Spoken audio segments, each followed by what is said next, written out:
Hey everyone, this is Derek here with day 2 of the action, the second and final day of competition in the South America Star Challenge Finals. Going to be determining which team punches their ticket through to Dubai. Only the top team in points after today's 3 games will make it in.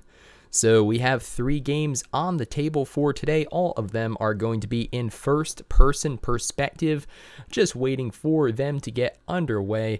Thank you again to Samsung Galaxy Note 9 for sponsoring the Star Challenge, the PUBG Mobile Star Challenge. And those global finals are going to be taking place in just a couple weeks over in Dubai. So that is what these teams are playing for, as well as a cash prize. So let's take a look real quick at the standings. Obviously, after the first day of competition, we saw a lot of insanity. I'm sure we'll get to the highlights in just a couple minutes, but we saw some awesome grenade play, some 1v3s. We saw Mr. Bug, he went out early in the first game, but they were able to claw back in game 2 and game 3, even secure a victory. So man, what an exciting first day of competition in the South America Star Challenge Finals. So if you want to tweet out, it's PMSC, that is the PUBG Mobile Star Challenge South America. That is the hashtag you can use on Twitter. That's what they're talking about right now. And also talking about what these teams are playing for. You can see there in the background the global finals going to be taking place in Dubai. Welcome everybody in the chat. Let me go ahead and reload the live stream here. This is the English commentary for the South America Star Challenge Finals. There's also commentary in Spanish and Portuguese if those languages are better suited for what you want to watch. So let me go ahead and just reload the screen on. There we go. Perfect. On my end, that way I can start interacting with you guys. Awesome. Let me go ahead and mute myself. That way you have to listen to that. Is your playback stream 1080? No, we're going to go there right now. It's actually 240 right now. That is rather awful. Don't worry though, we got it adjusted before the action got underway. Also going to mix the game sound, so definitely let me know once we are started if the game sound is too loud, too soft, and we can go from there. So you can see the festival arena is the 29th of November through the 1st of December 2018 in Dubai. That is when the global finals of the Star Challenge going to be taking place. You're going to have teams from all the different regions. I think there are 6 different regions. We've got North America, South America, Europe. We have Asia, China, and Korea, Japan. So lots of very, very skilled teams from around the world are going to be competing in those global finals in just a couple weeks. So you can see they're once again talking about the Samsung Galaxy Note 9, one of the best phones to play PUBG Mobile on. Very smooth experience. I actually stream on one myself. I love the phone. It's what we were playing on in the Star Challenge North America Finals. You have that S Pen, which has a lot of functionality over last year's model, and all around a very, very awesome phone. Thank you again to Samsung for sponsoring the event. Let's take a look at the chat real quick. Have fun. Somebody said, somebody have Weapon Master, the Weapon Master title. That is pretty awesome. Make sure your playback stream is in 1080p. Indeed, it is now, so we have resolved that. Don't worry, before the action even gets underway, so it's a good thing to get fixed right now. Are you a pro? No, not at all. I have a lot of fun playing the game. I'm going to do my best, but I'm currently like mid-tier diamond, so by no means a professional. So let's take a look at those who are going to be playing in the South America Finals. We took a look at them yesterday and again today. First we have Team 1 ALK, then we have Nova Esports. We also have the Red Dot team as well as Xane Gaming. Those are your first 4. I believe those were the top 4 qualifying in points in the semifinals, although like I said yesterday, semifinals do not matter. Everybody starts fresh with 0 points, and after this first day of competition, we'll definitely take a look at the standings from the first 3 matches. We also have Limpo Team, we have Invictus Gaming, we have Terra Door Sport, gonna mess that one up, BRK Sports, Falconegro, we have Penguins, and Destined to Rise. We were watching Team 12 yesterday. Destined to Rise, or D2R, was their in-game call sign, and they played very well. So definitely one of the teams we'll have to watch to see how they perform today. I believe they're still in first. We have Racy Sports, the Space Monkeys, love that name too. We have KRBSU Ports, and YouTube 4 Gaming with MyTech, definitely one of the fan favorites, Team 16. We also have Vengeance, EO Bambu, we have Fatal 4-Way, and UnkTech. So those are your 20 teams, 80 players, 20 teams competing in the South America Finals. We're going to have 3 games today, all in first-person perspective. So just like yesterday, we have first-person perspective games. And I'm not sure entirely if this is the start. There we go. We've got, okay, we have 79 teams alive. We have game audio now, and you can see that it is a west or east to west plane route over the southern side of the island. This is the one I was talking about yesterday. I was wondering if we were going to get a plane route like this, and indeed we do. This means that if you want to reach Yesnaya, Razhak, or Georgia Pal, you are going to have to get a vehicle, drop at one of those garages. Nice cap, by the way, on that player. And you're going to have to drive to those locations, because if you're just floating north, you're probably not going to get much further than a place like Gadka Pachinki or Shelter. Maybe Mansion or Prison might be in play if you float over there. Team 17 going for a vehicle right away. We have 2 teams in Novo, as well as 3 teams in the main military base. So lots of early game action may be taking place on Military Island. We're just going to wait to see where that first circle is. You can see everybody is trying to float to Georgia Pal, but it's going to take quite a while to get there. Probably about 2,500 meters or so off of the plane path at least. So they are going there though. Okay, they're going to take their time for sure. We'll take a look if vehicle strategy. There's Team 17 is driving up to Yesnaya right now. The circle is to the west of the map. We'll have to see where it rotates from there. But that means that all those teams going towards Malta and those eastern zones, even Yesnaya, they are going to have to move. Here is Goku. We were watching him yesterday too, and an early engage, one of the 3 teams that dropped near the military base. So they are in the military apartments. Awesome loot can be found there. Team 2 wants none of that. They also dropped military. They actually dropped a very, very like northerly extent yesterday. They were dropping up by Stalber and stuff. So now they're taking up the military base, going for the factory though on the eastern edge of it, instead of trying to contest the apartments with Team 18 and 19. So we have F4W, you can see there in the southernmost apartment, and then Team 18 on the western apartment. So you can see this is where those early game skirmishes are taking place. And remember, these pro games, you do not want to be out early. We were talking yesterday about how, gosh, like 18 teams made it to the 20-minute mark. So if you go out this quickly, that means you are only going to get 100 points. So we were talking about the points yesterday too, placement points. Basically, if you are 16th through 20th, you only get 100 points. And then it goes up from there all the way up to 500 for first, 365 for second, and 315 for third.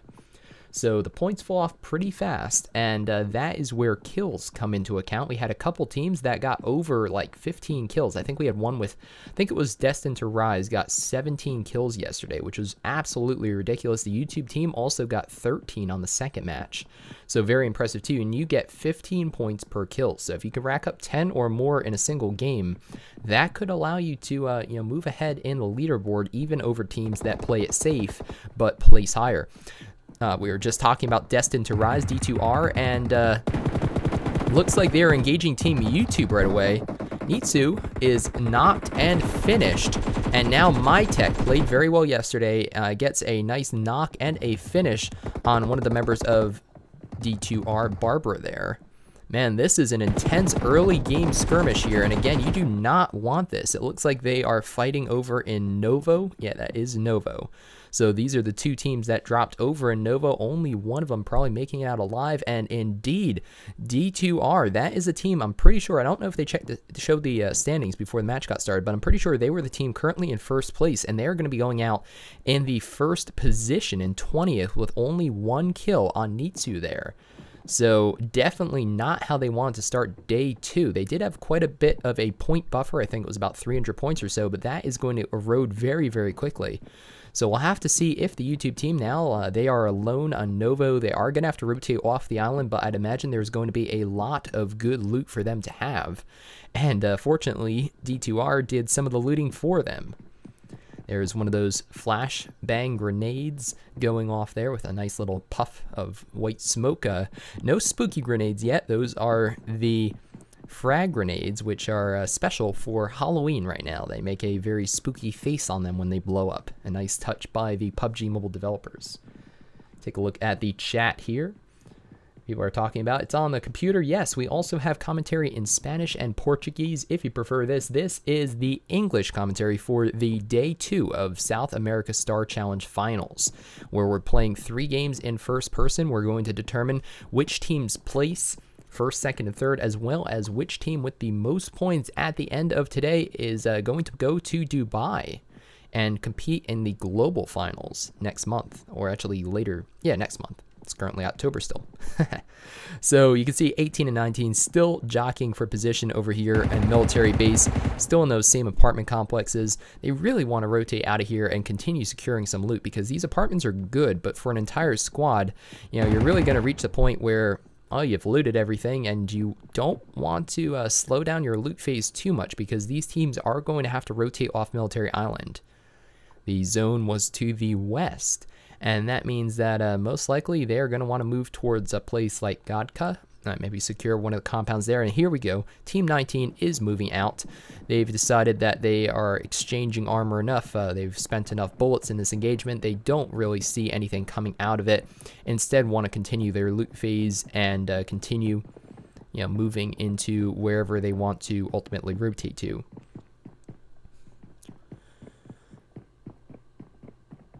You can see there a little bit of a split in Team 19, but they have nobody else around them right now, so no big deal there. They can be a couple 100 meters apart. Probably don't need support. Those that big factory, that is the place where Team 2 started, so I'd imagine if they head down that way, they might already know that, but if they don't, as soon as they start looting that building, they'll quickly notice that there's no loot there, or no good loot, and usually it's one of the best places to loot on military base. Here we are up in Yesnaya. These are the team, or yeah, Team 17 was the one that drove. They got a vehicle very early in the game from one of those garages, drove right up to Yesnaya Palyana.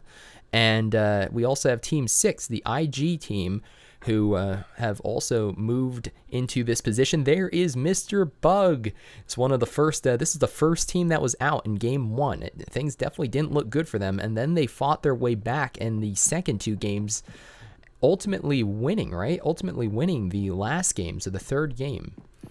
So lots of kills, and they're moving up the leaderboard. So we'll have to see how they fare against Team 17. If they can secure these easy kills, or not easy kills, but they can secure these early kills, then they might find themselves in pretty good position.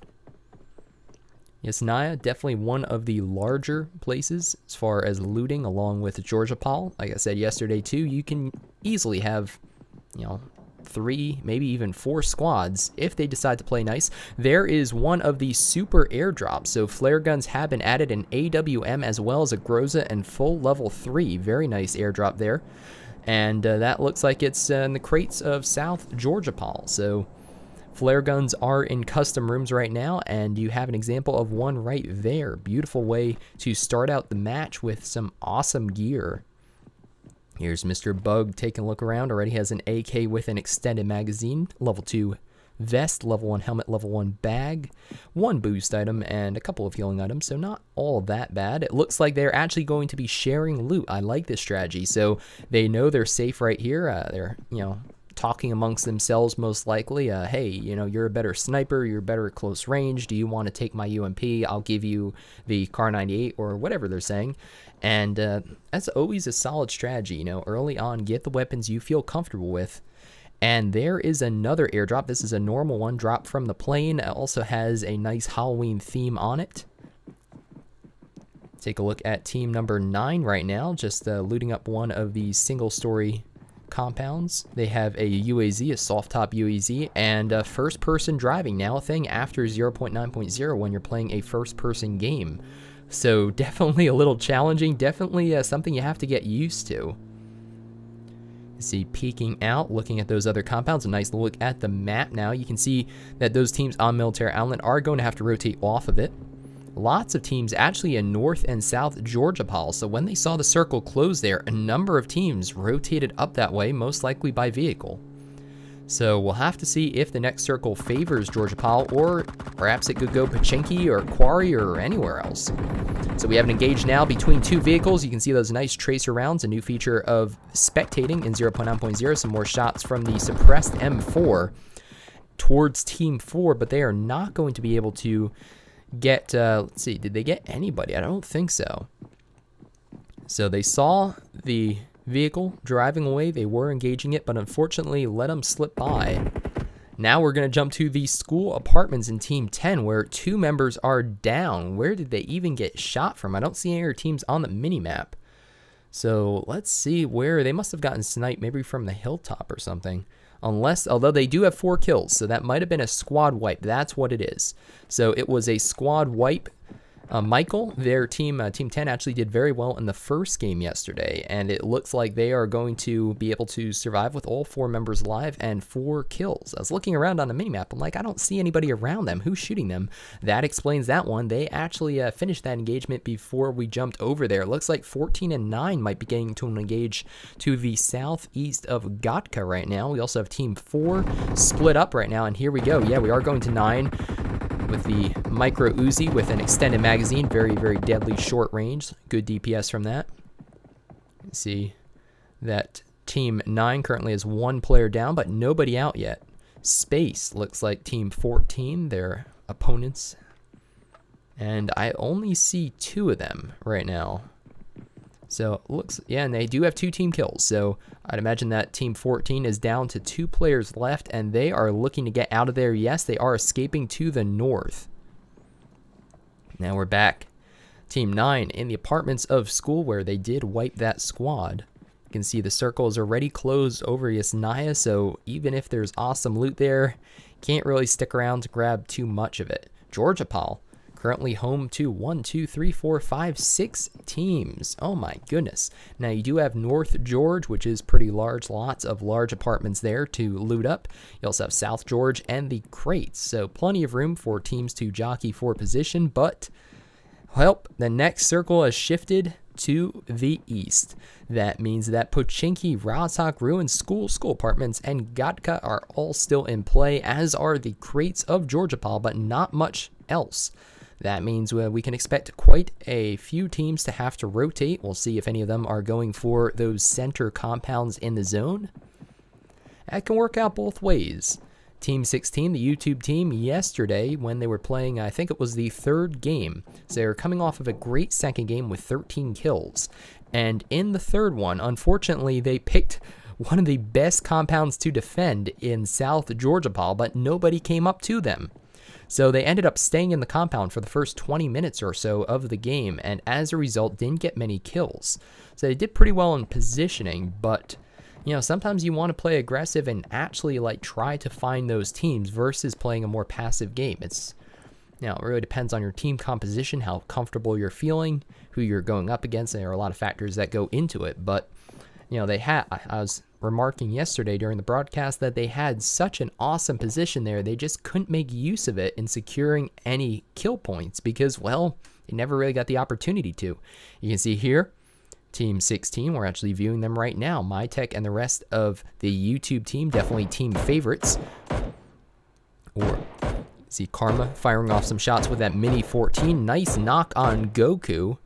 Goku was caught outside the zone in one of the games yesterday. He was trying to use some smoke grenades, but unfortunately just didn't have any cover. Really couldn't escape from whoever was shooting them. I think it was Nova. MyTech gets a nice knock with an I think that's an M4. Yeah, it is. Impressive distance for that. Keiko with the DP, 44 rounds in it. They are pushing up. So Karma and the rest are actually going to grab him. Yes, they are. Okay, so they're going to grab him, and they might do a drive-by here. We'll have to see if they stick their heads out the window, start shooting. No, they're actually just going to push up, and they are going to push this position. They know they got 2 down now. They're 2 down again. MyTech firing through the smoke. He sees one of those players is down right next to him. That does not matter. You have a nice flank angle there by Keiko. Looking to the right side, and Team 19 is in full retreat right now. They are throwing down smokes, trying to run away. They have lost 2 members of their squad at this point. These are the sole survivors running for their lives, and it does not look good. You've got a DP going off there. Some more shots from Karma with the Mini 14 with that 4x scope on it. Now we're down to just 1 player of Team 19 left. And again, we are 15 minutes into the match. We still have 18 teams left. You do not want to die right now. That is only 100 placement points. That's it. So Goku dies. He bleeds out. And I think that there's 1 member left. Yeah, 1 member of F4W left. Are they going to pursue? They do have that dossier. It looks like they're looting up those who they have killed already. Grabbing some great gear from them. Look at that nice level 3 vest, level 3 helmet over there. And we'll have to take a look in the kill feed to see if they can secure that final kill or not. Nice mummy costumes there by Team 18. They were in the military base earlier, looting up the military apartments. Now they have crossed. You can see they're on the other side of on the other side of that bridge, the notorious bridge for camping. Looks like they've made it through safely enough. They have a vehicle, and they are in the next zone. So this is the southerly extent of that next zone. They're looking towards the bridge, perhaps wondering if anybody else is going to be coming across it, and I don't see anybody on the minimap at least.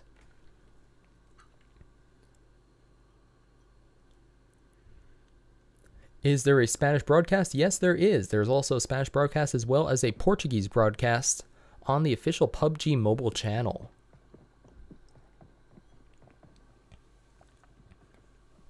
You can take a look here. Checking out that bridge with the Car 98 with that 6x scope on it. And unfortunately, there's nobody. And here we go. 2 teams now are crossing. This is Team 16, the YouTube team. They're crossing the bridge in 2 vehicles, split vehicle strategy, and they drive right on by. So, alrighty. They actually gotten out of their vehicles, 2 dossiers. They're making their way towards the lighthouse. But Team 18 had an opportunity there, I think, to lay down some fire. They chose not to take it. And instead, now they're looking to engage long range. There's a nice 4x, I think, on the Car 98. Back belt is running back towards this garage. They're getting in their vehicle, and oh my goodness, look at that hard shift to the north. Gosh, what a cruel circle is that? Nobody's in there other than 6, 7, and 11. So we'll have to see if anybody positions themselves in the forest. Not many compounds even in play. Watertown really the only one of mention, and the ruins, although that's hardly a compound. So, gosh, we have those bridges in play now, those small bridges to the north. We have the island. Not that many places to really find hard cover, though. We have that nice ridgeline, actually, on the western edge of that next circle. The huge mountain that connects Godka to, or actually, kind of is in between Godka and Georgopol. So we'll have to see. That's usually a good position if you have the scopes to sustain. Nice shots over towards Team 14. They were rotating with their vehicle. One of them goes down. Team Space was down to only 2 people. Now they lose another one away from a wipe. You do not want to go out this early. Oh my gosh. We have an M16 with a 4x scope. Taking a look at that burnt up dossier. Trying to look for... Who is that? Let's say I saw his name for a second there. The last member of Team Space. Here we go. Getting crashed from the back now. Team 2 also engaging. Oh my goodness. We have lots of action early game. Players going down. Swagger runs across. He's engaging people on the stairs, knocking people left and right. What an excellent play. That is going to be a highlight for sure. Going to go ahead and try to clean up some of those kills now. Try to figure out where everybody is. And oh no, doesn't move around fast enough. Now Nova Zone. Nova team played well yesterday. Only one of them still alive. Going to go ahead and try to get a revive on a teammate here. This is what happens when you have a hard shift to the north. Everybody's pushing towards that circle, trying to get safe, trying to establish themselves. Oh my gosh, Nova Zone is able to secure the kill. Wow, what some, that is insane. I don't even know what to say. That Scar L doing work though. He probably should have died a couple different times by now. He's going to go ahead and revive his teammates. Potentially 3 of them still alive. And oh no, they're taking shots again. So not out of the woods yet. Team 9 has all 4 members alive. Novasone has healed back up. We have another member of his squad, Flash, who is getting revived now. Look at that nice level 3 bag, that cool skin on it. But goodness, what an engage by Team 2. Team 20 now firing towards their position. And Nova Team, like I said, is one of the teams that performed well yesterday, so don't want to go out this early. Still have 3 members alive. Looks like they're going to be able to heal up, and they should be really no worse for wear other than losing 1 member. So they also have some pretty good loot and a couple team kills under their belt. That will help for the points for sure. You see teams are establishing themselves near the middle of the zone, which would be in ruins. First person prone. We have a snake. We have a snake in the grass. Going to be able to get that easy kill there. That knock is a teammate who gets knocked, a knock for a knock. Team 20 still has 3 members alive, though, all full HP. So definitely a good position to be in. Taking some shots from behind cover. Now we have another snake for Team 5. And that looks like it's going to be a squad wipe. Oh, nope, not yet. We actually have 1 member of Team 5 still alive. On the other side of that tree, did not see him, and now that is going to be a squad wipe for Team 5, going out in the 15th position. And Squad 20 loses 1, has 1 knocked, going to go throw some smoke grenades to cover, and should be able to get the revive. So 3 kills for Squad 20 there. Nice Vector with an extended magazine on it. A red dot sight. Very good close combat weapon for sure. To get Torelli up. And the next zone, now a hard shift to the southwest. Ruins is going to be where it's at, as well as that ridgeline. I'm curious how Team 3 does there. If they have the scopes to support that position, they might be good there. That's one of those places where you could get a war mode game. I enjoy that one. You know, lots of terrain there, really steep terrain, some rocks, some ledges that you can, you know, go prone on and shoot down from. So we'll have to keep an eye on Team 3. How about Team 16, the YouTube team? Are they still in the match? Yes, they are, and they're actually grabbing one of the airdrops that just dropped to the northern extent of that circle. And they're going to go ahead and grab one of the compounds just to the north of Ruins, it looks like. So they are in the match. We'll have to keep an eye on MyTech in the kill feed, see if he gets any more kills. He had one of the highest kill totals yesterday. I think he had 10 for the day. And speaking of him, there we go. Going to him right now. So again, you know, I'm commentating on what I see on the screen. So sometimes we get the camera angle we want. Sometimes we have to make do with what we have. But it's always cool when you're talking about a team and then they are observing that team. Team MyTech, like I said, look at that. 5 kills already for him. Very skilled player. Also very popular player. Definitely a lot of community support behind that team. So we'll have to see how they do. They didn't start well yesterday, but they have moved up in the leaderboard. I think they started 14th. Now they're up to 7th in the standings. So if they have a good showing today, I mean, they certainly could be competing for placement on the podium. Got Team 17 there. Team 6. IG, this is the team with Mr. Bug. Oh no, Mr. Bug is the sole survivor on that team. Everybody else is knocked. What happened there? One of the other teams that we want to watch after a good day yesterday. VGN. Outside the play zone. Zone's not too bad right now. It's still only 1% per second. So that means you can survive for a minute or so without having to heal. Taking some shots with that Car 98 into the smoke. They know there are people hiding in there. Don't want to let them get away. Play zone actually does get 1 member of IG though. Probably got knocked outside. Wasn't able to crawl back into it. Never a good feeling for sure. You can see Team 8 moving into the zone. Like I said, a hard shift to the south here. And MyTech taking more shots, getting another nice knock with that M4. Almost a double. He sees... Does he see the fish? There's a fish. Does he see him about to surface? It's like a tadpole going up on shore. Keiko throwing down smokes, covering their position. There he is. He has emerged from the water, is doing the nice S-shaped dance, but unfortunately unable to get away from the YouTube team. Some more kills for them, looking good. 8 kills for the team. Now, they did lose Nitsu early. That was over in Novo, but they got the best of that engagement. Started out with 4 kills, and 3 remaining squad members playing very well together. See an engage between 15 and 16. They did get some knocks. We're going to have to see if they can finish them. They're actually throwing offensive smokes, I think. These might be smokes now. They're throwing some frag grenades, some spooky frag grenades. Oh my gosh. Get the bats. You have the scary face. Those things definitely never get old there. Uh-oh. It's actually moving. They've shifted to the left. My tech is going to have to shift over to look towards his west. That is where they are running. They're running for their lives. Team 15, they're actually running towards 17 too, so they might get third-partied here. We'll have to see. One member of Team 15 is down at that rock, and that, I believe, is a squad wipe for Squad 15. Team 16, the YouTube team, getting it done in this first game of the second day of the Star Challenge South America Finals, racking up those team kills. That is certainly going to help them in the standings. Still 12 teams left alive, so not much placement to play for yet, but every kill is 15 points, and those certainly can add up.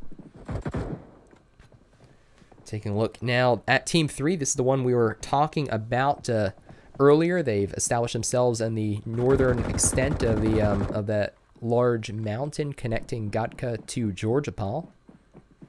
Looks like they're on the northern face of it, rather. The mountain itself is on the western extent of the zone. They're taking some shots down. Nice mini 14 with a 3 times. Probably wishes he had a 4 or a 6, but making the 3 work. Gets a nice knock there. I believe that is another team down. Yes, YouTube, my tech is going off again, taking out another team. This is the team that they were pushing up on, and that's going to be another squad wipe. They do have to watch, though. Now, they might pretty soon, if they keep moving in this position, they are going to be visible to Team 3 high up on the mountaintop. Not where you want to be. They don't have too much cover there. And now we're jumping to Team 10, who's taking out Team 4. They were rotating into position, and unfortunately no cover there, so they're going to have to watch. So Team 16 is coming in from the north to the YouTube team. Next zone closing symmetrically. Nice center close. Getting some more kills with those shots on the vehicle there. Play zone takes out Team Michael. Getting more work done with that Mini 14. You see Karma taking shots from behind him. This is what I said they'd have to worry about. You have Squad 3 up on the hill, just tearing them apart right now. And that is a squad wipe for Team 16. The YouTube team, they do go out in 7th place. They did have a lot of kills, though. That's certainly going to help them in the standings. But unfortunately, like I said, you have to be wary of those positions late in the game. That squad up on the mountaintop with the scopes, that is a very powerful position to be in. And unfortunately, a curse of the commentator there. As soon as I talked about the possibility, they were playing a very well, playing very well up until that point. But that is going to be the end of their game for the 4th game of the South America Star Challenge Finals. Still have 2 more games to come. Wesley, Team 10, rotating around, has to reload that DP, though. Only has 17 rounds in it. Hopefully he has more 7.62 rather, because when it comes time to an engage, you do not want to have to reload then. We have Squad 3 still taking position up on the hill. They want to stay up there as long as they can. They have cover from those trees, and they also have an excellent angle on potentially engaging 3 or 4, 9, 10, 20 even. So you do not want to get off of that mountaintop yet. You have all 4 alive. Everybody's fully healed up. And even a UMP with a 4 times, I mean, that will do work from this position for sure. They're looking at the smokes coming down from Team 10, starting to engage that way, starting to fire some shots. They do see the last member of Team 4 there. He gets taken out. Hunter was playing for position. Goes out in 5th place. Not too bad. And once again, look at that positioning. Team 3. All right, Team 10 does have a crate to hide behind. That's good hard cover there. They can get behind that, but they have to actually move to the south. So now Team 3 is going to have to move off of that high ground because the next zone is closing to the southeast of the current one. We'll have to see if they can make this work or not. Vitor is throwing a grenade. Spooky frag grenade out. Let's see if it connects. It does not. I think it just goes just a little far. They still scare me though. Oh, and actually the 3rd grenade does connect. Gets a nice knock on one of the members of Team 3. Teams 10 and 3 engaged in fierce combat here. Both of them have to move quite a ways to get into the next zone, which is going to be closing in about 40 seconds from now. What an intense battle. Got Michael, very good player. We're watching him yesterday too. Wesley now has the DP reloaded, ready to do business with that. Vitor going for the flanking angle, and he gets up and behind and is able to finish off the rest of Team 3. So as soon as they had to move from that position, unfortunately could not defend their current one, and they get taken out by Team 10. Nice flank there. Team number 9 taking up one of the few remaining compounds, laying down a lot of fire through that broken door up the mountain. 9 alive, 3 teams left, top 3 teams. Like I said, those positioning points, massive difference between them. 500 for first, I think it's like 365 for second, 315 for third. So that's a difference of quite a few kills. So you definitely want to play for first place. Got over 650 people watching right now. Thank you. If you guys are enjoying this stream, certainly give it a like on YouTube. It helps me out, helps YouTube, PUBG Mobile, you know, the algorithm, all that fun stuff helps them out too. So definitely appreciate it. See an engage between 9 and 10. 7 players left alive. The next zone is going to be favoring the northern extent of the current one. That means that Team 10 does not have to move too much. And then we have our position player from Team 20, who is just chilling with that suppressed vector with a red dot with an extended magazine. Doesn't have any healing items really even. He's fine. He has, you know, quite a bit of health right now, but this player actually doesn't have a vest. He lost his vest somehow. I don't know how. It must have gotten shot off at some point, but that is not good, especially when you're going up against something like a vector that shreds over 600 DPS close range. You are dead before you know what happens if you get hit in the chest without a vest. And now he's going to force Teams 20's hand, because as he approaches that corner, he is going to see him. Here we go, suppress vector. Is he going to engage? Nope, he does not. Not yet. Here we go. Team 20 does get a nice kill there with that vector. Team number 9 pops out too. He switches to the DP. And that is going to be it. So what happened at the end there?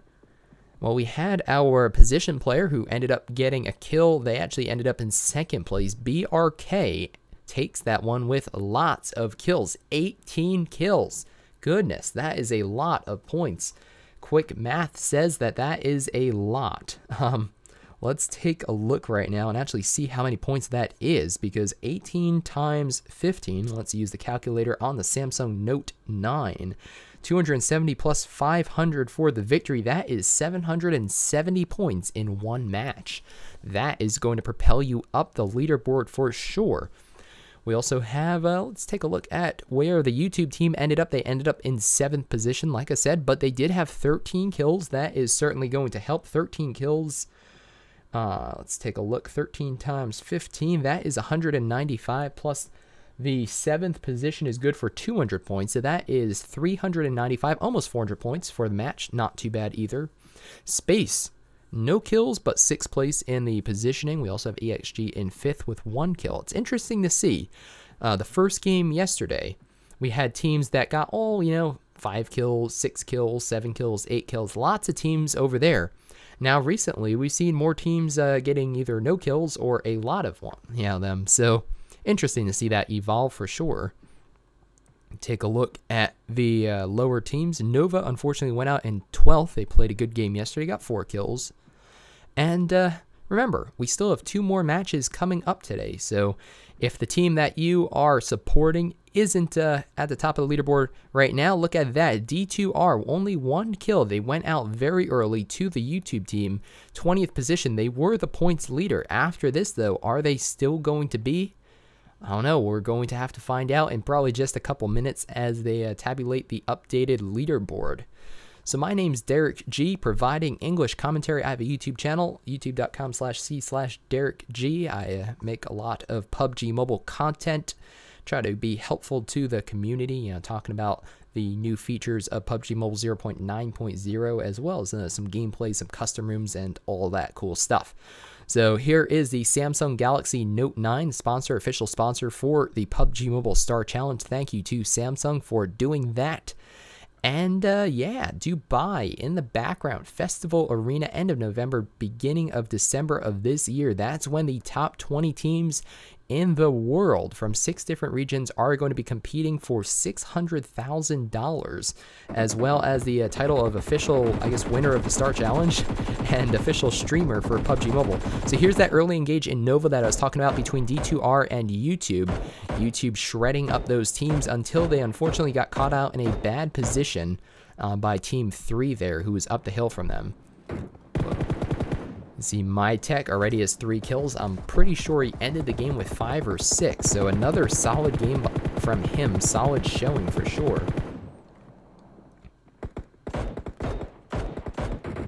YT4G should use smokes. Yes, smoke grenades are certainly a factor, can certainly help you in that sort of position where you know there are people up the hill. I would have liked to have seen them deploy some more. I'm not sure if they had any more though. Smoke grenades, you know, try to pick up as many as you can. At least that's my strategy. You know, try to pick up at least like 6 or 7 because they go quick and you need them. Here we go. This was an insane engagement between teams 11 and 2, I think, right? Yeah, 11 and 2. So this was the Nova team and PGU.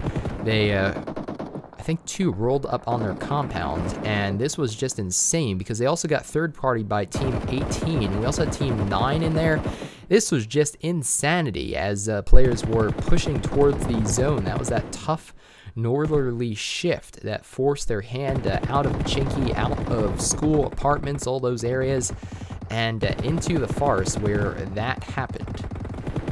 You see there, Team 20 lost all members except for 1. And that final member of Team 20 was able to survive all the way up to position 2. My Tech was with 5 kills at this point. They did get the wipe on that squad, on squad 15 there by that spooky crate. But you can see lurking in the background in that shot off to the southwest. Team 3 at the top of the hill. My Tech up to 7 kills. Actually, he ended up with 8, I think, which is insane. And he has done that quite a few games now, too, so just indicative of a solid player. Team 4 rotating with that vehicle. Unfortunately, the vehicle goes boom, and that does not help anybody out. Squad wipe for them. What do you think about Soul Mortal? He is blowing up in popularity. Mortal is a solid player. He's currently, what, like 5th, I think, on the leaderboards in Asia squads. So he's a super, super fun player to watch. I've done English commentary on some of his games. I'll be doing more of that soon. He reached out to me to ask if I could do English commentary because his videos are in Hindi. So to reach a wider audience, that's what I've been doing with him. So here's that amazing position by Squad 3. Unfortunately, they did have to rotate down to the southerly extent of that mountain, and that was when they were picked off.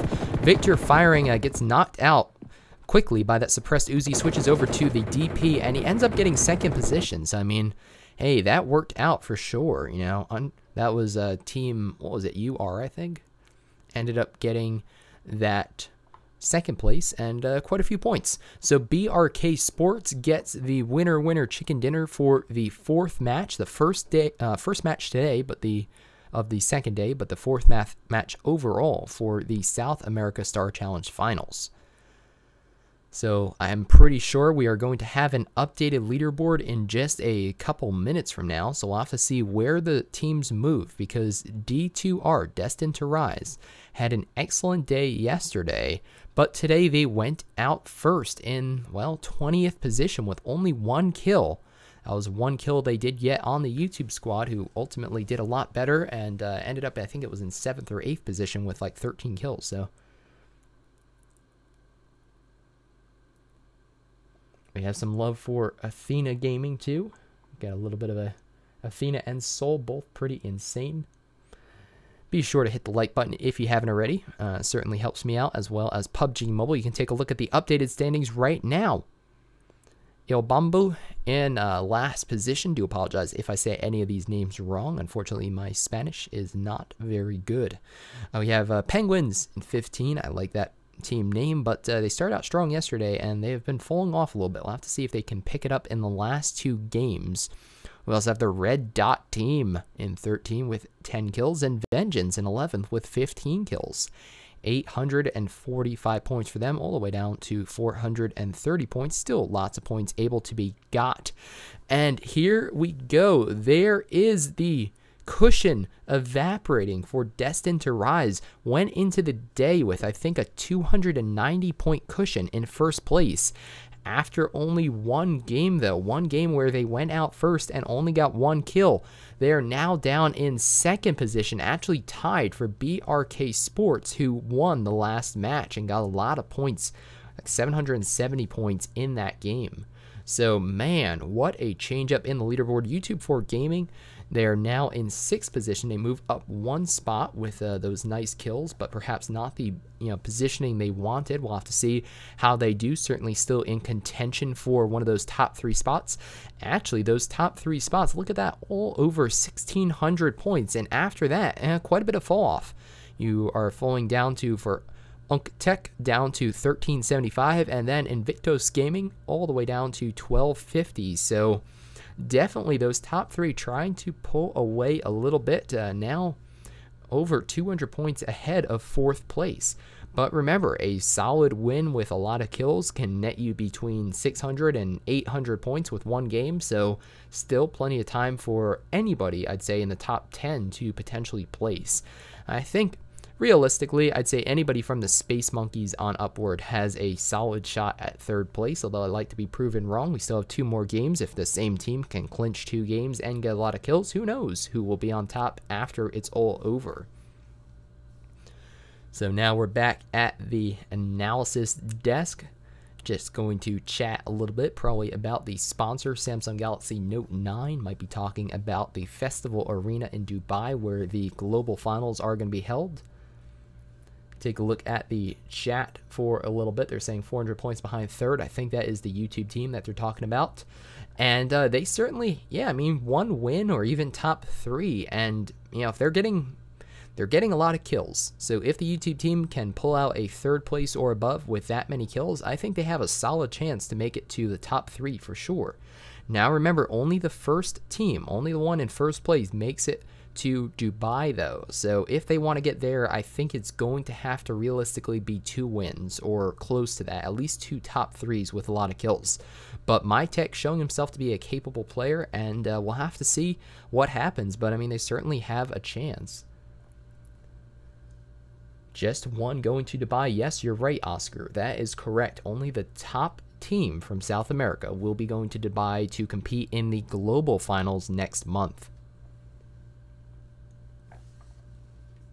Take a look over at the chat now. Why are the commentators doing Sudoku? I don't know. Or Sudoku? I'm not sure. Perhaps it relates to the Samsung Galaxy Note 9. I'm sure you could download some pretty awesome Sudoku apps on that phone if you wanted to. That large 6.4-inch display is pretty awesome to watch content on. And play Sudoku on. Or PUBG Mobile. Either or. Thanks again to Samsung for sponsoring the event.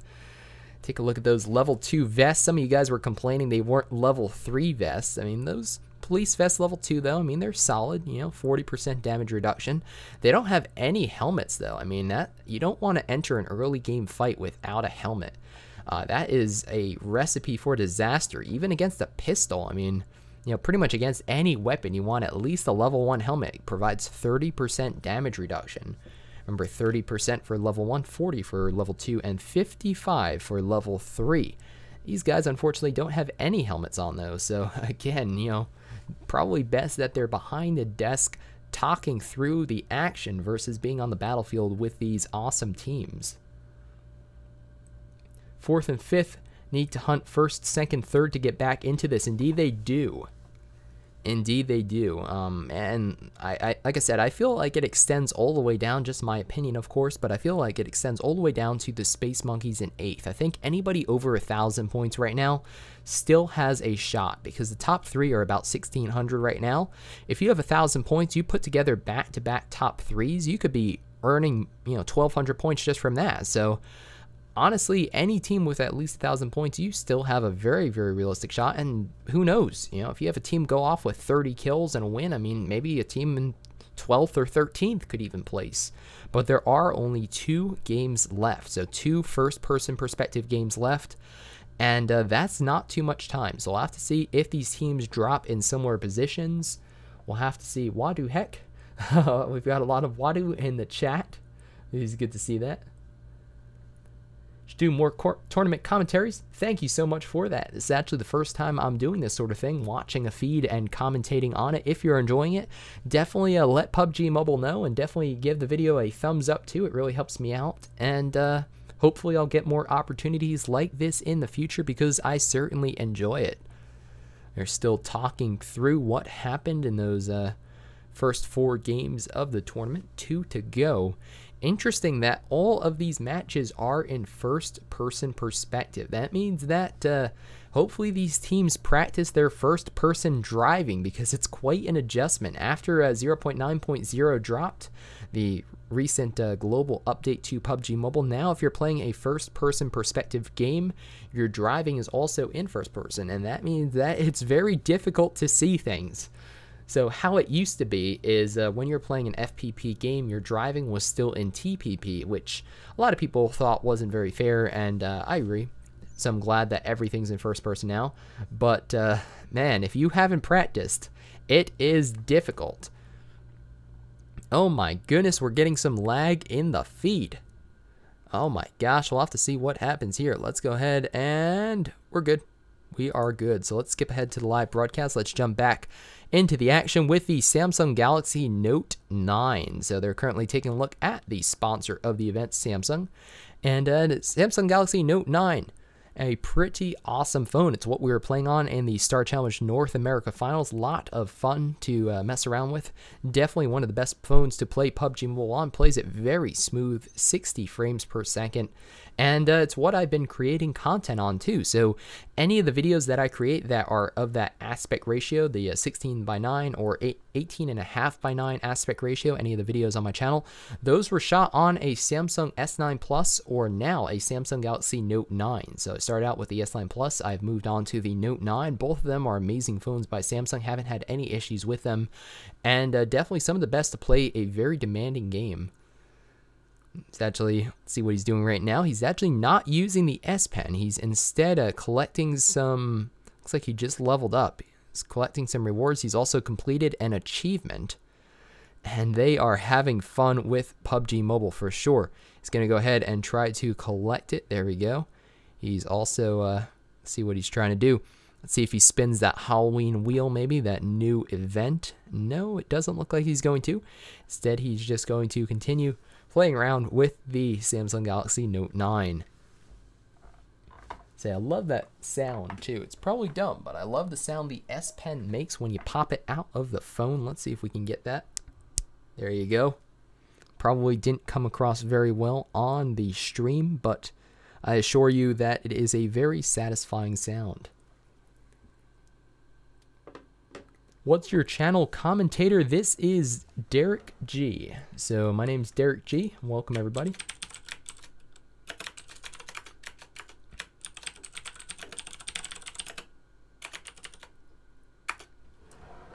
So I'm also a mod on the channel, so I'll just spam that out right now. Hello to everyone. Have those cherry, I think it's cherry MX blue switches, so they are nice and clicky. I'm sure that does get picked up on the video. So as we wait for game 2 to start, still talking about things on the commentator desk there. And a reminder that Dubai lurks in the background for the top team. Whoever can secure that top position after today, they are going to be going to Dubai to compete in the global finals. Oh my goodness, I won't be satisfied until somebody finishes a game with an Uzi. Well, the second place team, they did finish the game with a suppressed Vector. So, I mean, that was close. Close, but not quite an Uzi. So, we'll have to see. We still have 2 more games left, and perhaps that will happen.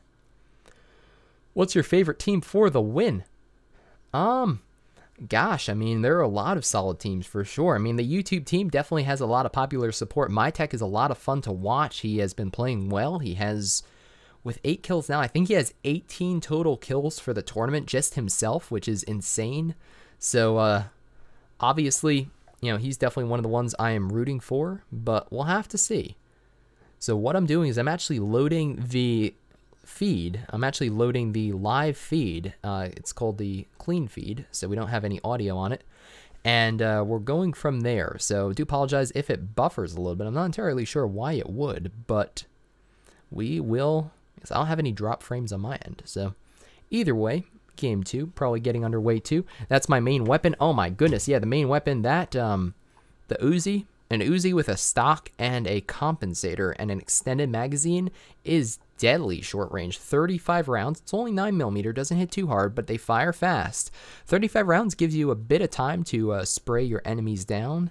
And with a comp and a stock, the recoil is pretty negligible, honestly. I mean, it is hardly there. So, you know, if you want a close range combat weapon, I mean a Vector or a Micro Uzi, they're often overlooked for things like the AK or the M4, but those SMGs, man, they do have their place too. They certainly have their place in the game. Why'd you go to the Northeast Island on your last game in Star Challenge NA? We were having fun. I wanted to show you guys how good the loot is there. I actually got 4. So I actually went there on game 7 too. So the goal was for me to loot up and then reconnect with my team and give Iron Sight, who was our sniper, some of the amazing loot I found. Like I found an M24 with a 6x scope and extended magazine on it. A really good gun at range. But unfortunately, the team had died by the time I got back from Spawn Island. But one time I went there, I actually got 4, count them, 4 level 3 helmets on Spawn Island in the same game. It was insane. I had full level 3. Oh my gosh, it was ridiculous. Yeah, it's yeah, that's the problem, is it's hard to get back from it, but Spawn Island has some amazing loot for sure. I was also doing it because it was the most popular video on my channel, and I wanted to kind of just pay, you know, kind of just pay my respects to everybody who watches, supports me. Certainly appreciate everybody. And I figured, you know, why not do something a little bit different? Change up the strategy and see what happens. So we had a lot of fun with it. What's your favorite Asian team? Well, we've got a lot of good teams for sure. A lot of good Indian teams too. We'll have to see. I'm very curious how these teams are going to perform in the global finals in Dubai, because the play style is actually pretty different between different regions of the world.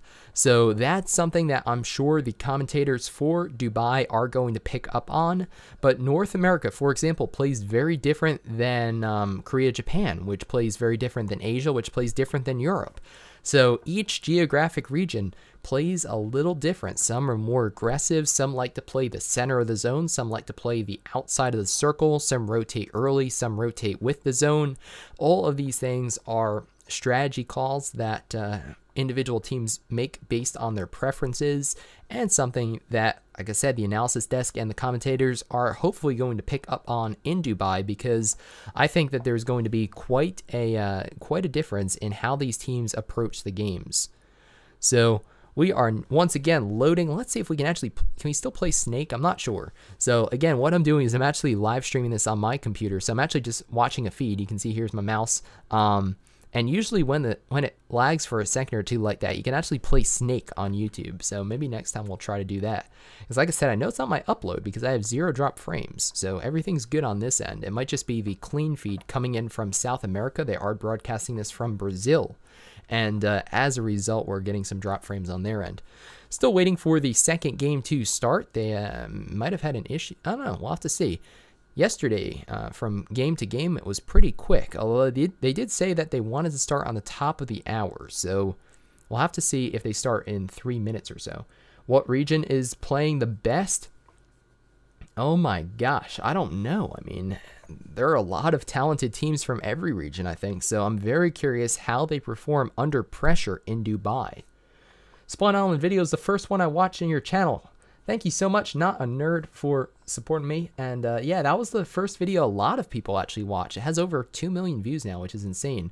And that was a lot of people's introduction to my channel. So I figured, why not, you know, we're doing this crazy tournament. We have 70, 80,000 people watching. Why not do something fun and try a different strategy? Go over there, loot up, bring some good loot back, show everybody that Spawn Island, it's a viable place. You know, it's not the easiest to get to, but it's a lot of fun. And if you've never been there before, I recommend you try it out in a match and see what happens. So we're still waiting. Let's actually go live. Let's see if, there we go. Perfect. All right, so the second game has started. The playing route is out. We're starting west to east over Georgia, Powell, Rozhok, and Yasnaya. So this is a very friendly playing route. The first one of the day was way to the south. That was the one I was worried about yesterday. We never got one yesterday, but we did today.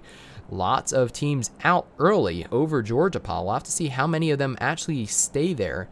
But initially, it looks like we have 1, 2, 3, 4, 5, 6, 7 teams dropping in the vicinity. One of them does look like they're going towards hospital. Actually, 2 of them. So we might have 5. We'll have to see. Pachinki is reachable. Not the easiest to reach in this playing route, but you can get there. Yasnaya probably going to be popular too. How about Rozhok and School? I haven't seen many teams go School. I know that it's more of a, let's say, less competitive place to drop. It's one of the places that everybody used to drop when the game first came out, but now, yeah, I'm probably not a favorite of teams like these, but we'll have to see. Team 2 going their customary Stalber, or trying to get as far north as they can. So we'll have to see if they can make it there. Looks like they're doing a 2-2 split just like before. We have Team 1 dropping Pochinki. We have a team going for Multipower, it looks like. We also have the Prison. We'll have to see if they split Prison Mansion. That's a pretty popular strategy because the prison loot isn't the best. And lots of teams in North George. We have three teams in North George. We have one by the crates, one in South George. And we do not have a zone yet. So unfortunately, they're not going to show us a zone yet. Here it goes. Now it's up. So hopefully we'll go back to the minimap in just a couple minutes and take a look at where that zone is so we can get a better sense of where these teams may need to rotate to.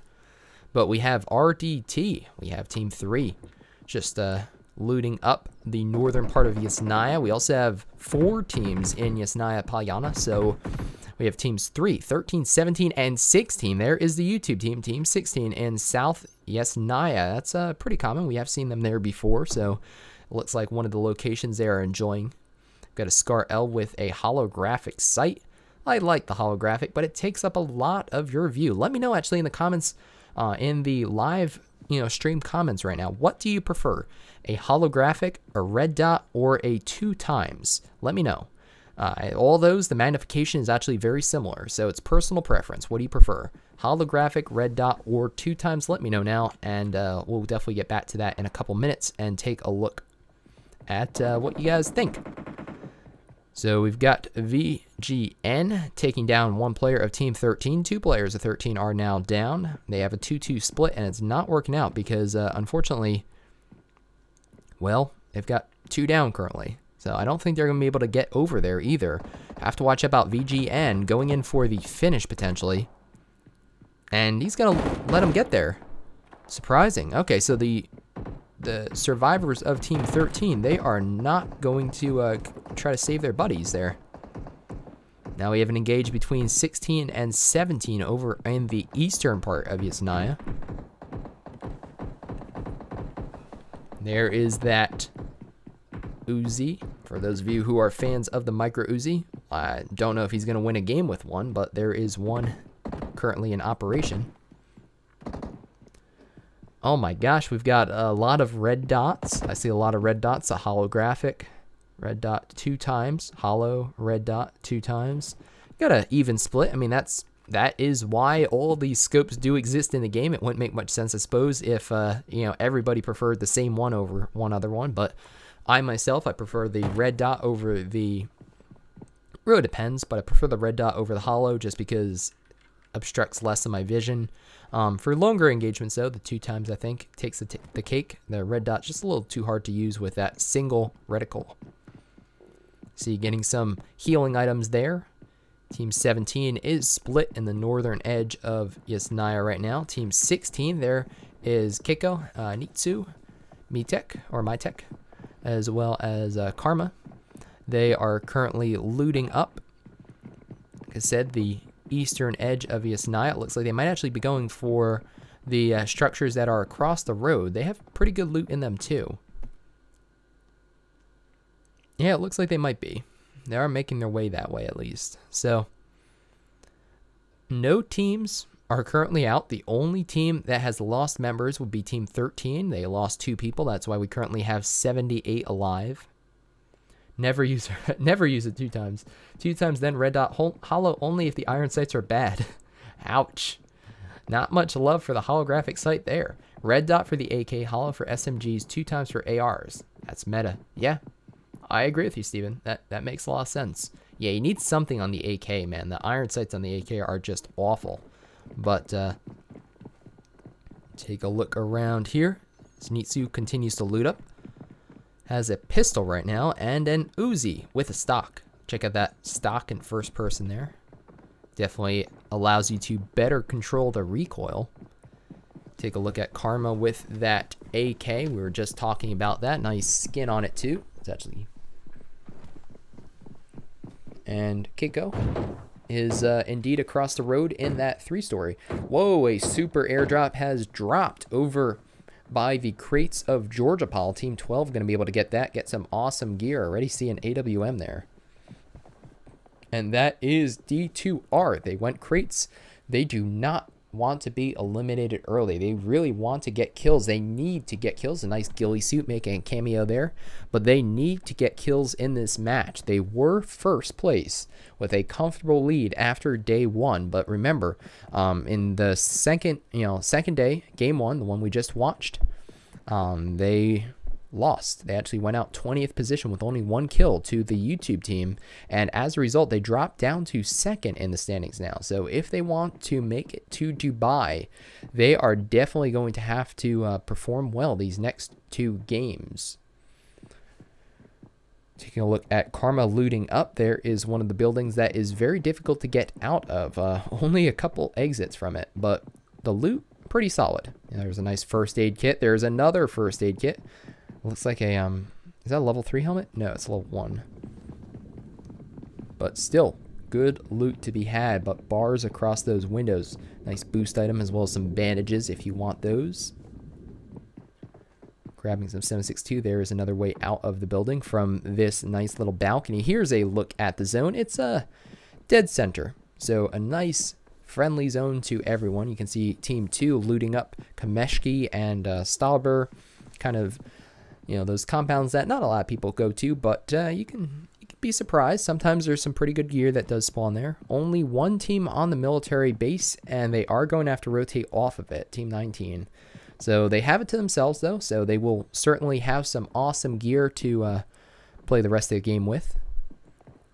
Take a look at Team 14 maybe, and Razhak. I don't really have any engages. Don't really have any teams that are that close to each other yet, with the exception of Yasnaya, where Team 16 are currently watching, is still very close to Team, is that 17? I think 17. And there is VGN, Team 17. They probably know where, yes they do, they know where Team 16 is. They know they're across the street there in those 3-story and the 2-story. That's difficult to get out of, but no engage. So early game action, 2 members of squad 13 eliminated, and after that, silence. Just looting phase, starting to rotate, and nothing more than that. So we've got a team down by the quarry, a team in Primorsk. Nice split, actually. You know, everybody's kind of giving each other space in this 5th game of the South America Star Challenge Finals. You can see almost 10 minutes into the game, and not much going on. Just lots of teams playing their early loot game strategies out. This is a central zone, so it will certainly be interesting to see where certain teams rotate to. School apartments could be good. School might be good. How about Razhak 2 or Watertown perhaps?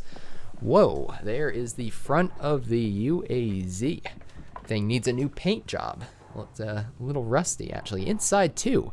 Doesn't look like they're taking the best care of it. Now, I know that it's only a form of transportation, but you really do want to maintain your vehicle. Otherwise, you might get a flat tire or something.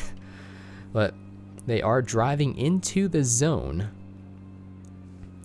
Or you might spin out or flip upside down or get eliminated some other way, as that one team did. They're rotating into the zone in their UAZ, got lit up by another squad, and that player is not wearing any pants. That is odd. You have a lot of awesome clothing choices. We saw some mummies. We saw a little bit of everything. I think we saw a corn suit or two, maybe a diver suit, but that player decides that a vest is enough. A vest and helmet, that's all you really need, right? How about Team 18? Another nice super airdrop on the way from a flare gun, courtesy of a flare gun. This one fired from, gosh, where is that? South George, I think. I'm pretty sure it's South George too. So, yes. So another flare gun. First one was for D2R in the Georgia Paul crates. The next one, Team 18 in South Georgia Paul. So lots of people starting to establish themselves, but not a lot of action. Team 13, actually, the one that did lose 2 members, they have rotated down to Pochinki, where Team 1 has been since the beginning of the game. And we might have an engage between them, although Pochinki is pretty large too. We have Team 2 now using a 1-car strategy. They looted up some of the lesser known compounds to the northeast corner of the map, and they are rotating towards Severny. Not sure if they're going to stay there or not. It does look like they are going to, yes. Okay, so Team 8 and 2 are going to be in Severny. That is not as large. I don't know if you can share that one too well, so we'll have to see. Team 10 rotating towards Pochinki. And now we might get some action. Team 19 still down in the military base in the blue zone, as is Team 7 down by Ferry Pier. Early zones, though, don't do that much damage, so plenty of opportunity to get back into the game, get into the zone. VSS is beast. Yeah, VSS is solid for sure. Only if you have, and this is my opinion, but only if you have an extended magazine for it, though. Without an extended mag, my personal opinion, I am not a big fan of it. The reload is too slow, and only 10 rounds of 9mm. You better hope you don't miss, because the Uzi gives you 25 or 35. The Vector even gives you 25 rounds of 45, 13 without extended. VSS only 10 rounds of 9mm. So here's Hope Esports, one of the 2 remaining members of Team 13, looking over at 1. They do know where these players who drop Pochinki are. Team 10 actually giving them a wide berth, rotating towards school or school apartments. Could be good. Could be in the middle of the zone for sure. Next zone is indeed a slight northerly shift, but pretty central. That means that Severny is going to be on the northern extent of the zone, but still very much in play. And we may have an engage brewing between Nova and Team 8. So Nova played pretty well yesterday. We'll have to see if they can fight back. They were also out pretty early. First game of day 2. We're now in the second game of day 2, with one more to come after this, after which the team that has the most points is going to move on to Dubai and the PUBG Mobile Star Challenge Global Finals at the end of next month. Also, you want to be in the top 3 because you will place, and there will be a cash prize, I believe, for the top 3 teams.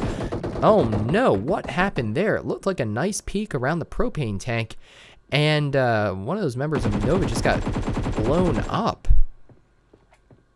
Gosh, that was quick. I thought that peak was solid, and then all of a sudden, instantly down. That was probably a headshot. VSS requires patience. Indeed, it does. Yeah, you can't just run in with the VSS and try to mow people down. Honestly, in automatic mode with a extended magazine, it's not the worst thing in the world, but it definitely doesn't do that much. Let me see if I can actually pull up off screen what the DPS is of these weapons, because I'm curious how much something like the VSS actually does. Let's take a look. We've got the Car 98 here. VSS is a DMR, or designated marksman rifle, and it fires fast. It does about 480 DPS. That puts it on par with a lot of assault rifles. You've got For example, the M416 does 500, the AUG does 500, QBZ does 466. So honestly, with an extended magazine and automatic mode, it's on par with an AR as far as DPS goes. That's pretty cool. You can see grenades are away. Are they spooky grenades? I think they are. Yes. They are spooky because they blow up with a scary face for Halloween. And that is why you want to peek the corner. Unfortunately, I got caught out there.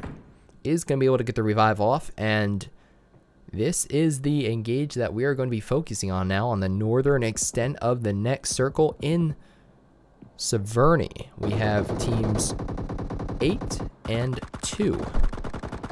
Nova able to get a nice knock there, but then goes down to the player who's on the church roof. Has a nice angle of engagement there. See that suppressed M4 doing work, firing across. Has a 6x scope on it. Is now advancing with the AKM. AK does a little bit more DPS, close range. His bullets hit a little bit harder. Space gets a nice knock. And we have a nice loading screen. Awesome. So we'll give it a second. Take a look at what's happening.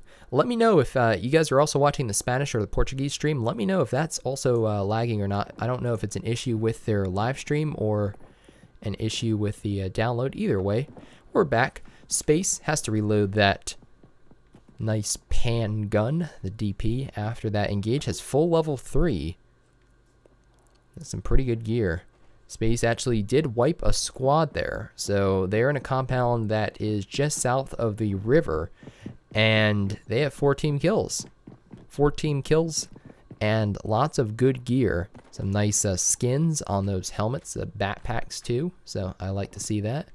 Here's YouTube Karma looking around. Team 16 has rotated also towards the river, towards the middle of that zone. Firing some bullets at Team 17, who's in the forest currently. You can see that the next circle, like I was saying before, was a nice friendly shift to the north of the first one. And Razak, dead center. We had one game that ended in Razak in the Star Challenge North America Finals last weekend. And oh my goodness, was it insanely intense. We had like 12 or 15 teams in Razak at the same time. Gosh, it was just crazy. Crazy. Shots everywhere.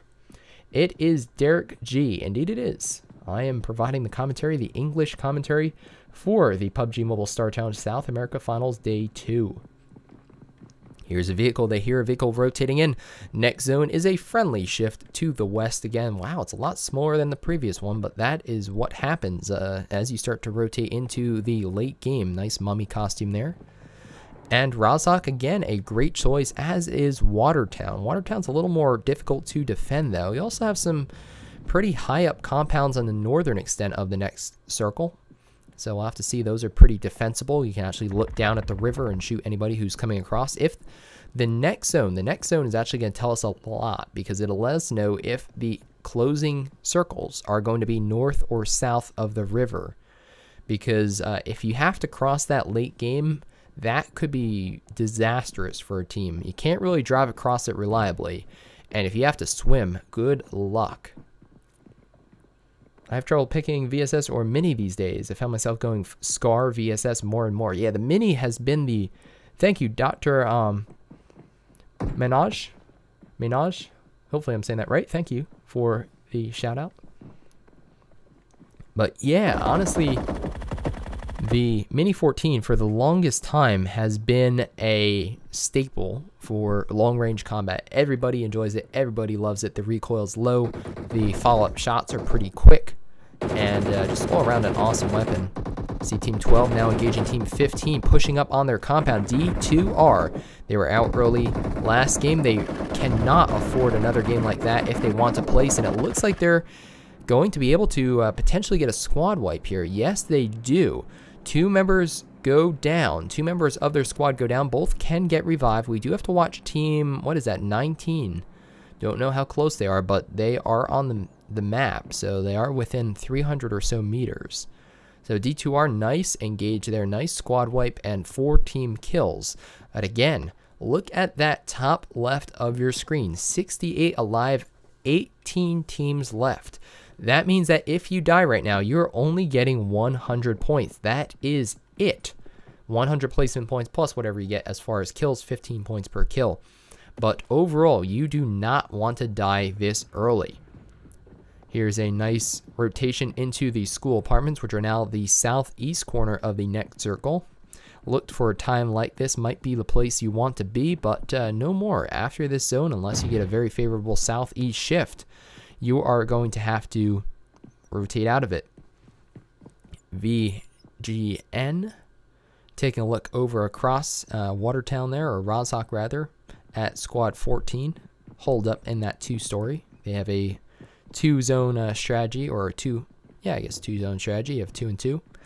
There are some players down by the river. Like I said, that is not where you want to be late in the game. Whoever gets a position, to be able to shoot down, very similar to the first game we were watching with Team 3 up on the high ground.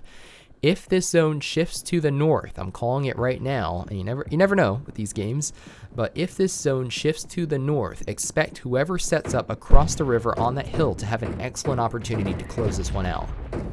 So it's still too early to make that call. There are still 18 teams left, but we'll have to take note of the next zone for sure. Space has 4 team kills too. They wiped a team. Nice AK with an extended magazine. The AK recoil has been reduced with 0.9.0, so it makes that gun a little more viable over the 5.56 that a lot of people used to use. Nova taking some shots up the hill too. He realizes that IG, that would be Mr. Bug, and the rest of that team, they are up there working on position. Also have 2 members of Squad 6 who are in the second story of that building. It was a split strategy, and it doesn't look like it worked out because everybody other than one player of Team 6 is knocked right now, I think. I'll have to see if that nade connects. Here we go. It does not. Spooky, but it does not connect. There is the last member of IG running for his life. Not where you want to be. He is behind a tree. Hopefully he has some smoke grenades. Derek G. Yes, indeed. Rotations are much crazier in South America.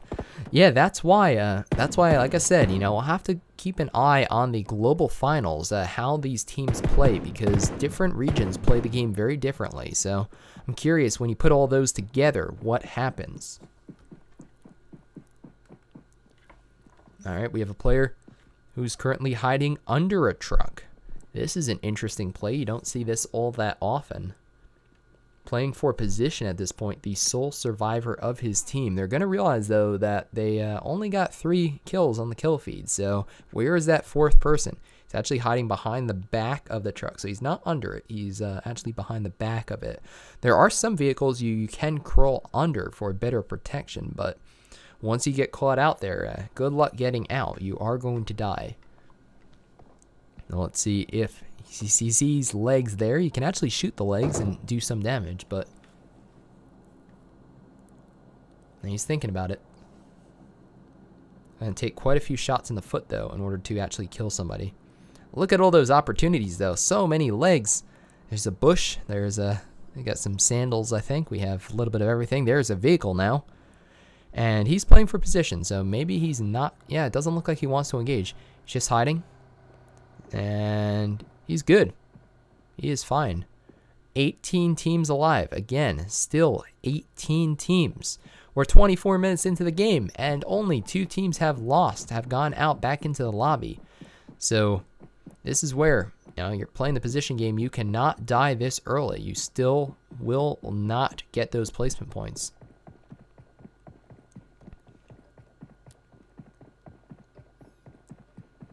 Different techniques are used in different regions. Indeed, they are. Definitely. That's what I'm curious about, too. I'm curious in the global finals how that all kind of plays out, how these teams play well together. You have teams that are more aggressive, less aggressive, rotate center zone, rotate edge of zone. I mean, I'm going to throw a spooky nade through the second story window. Team 4 and 7 rushing that compound. Boom! There we go. Nice knock there, but he cannot advance yet. He has to retreat temporarily. Gets a nice finish there. He is thinking about it, but didn't realize there are still players up, still players returning fire, so not able to advance his position yet, throwing a nice smoke grenade there to cover their tracks. See, the next zone has rotated north. The next zone is north of the river. That means, like I said, whoever is establishing themselves high up on that hillside, they have an excellent opportunity to close this game out. We'll have to see. There's still 17 teams left. One player just died to the play zone. Take a look at Swagger here of PGU, Team 11.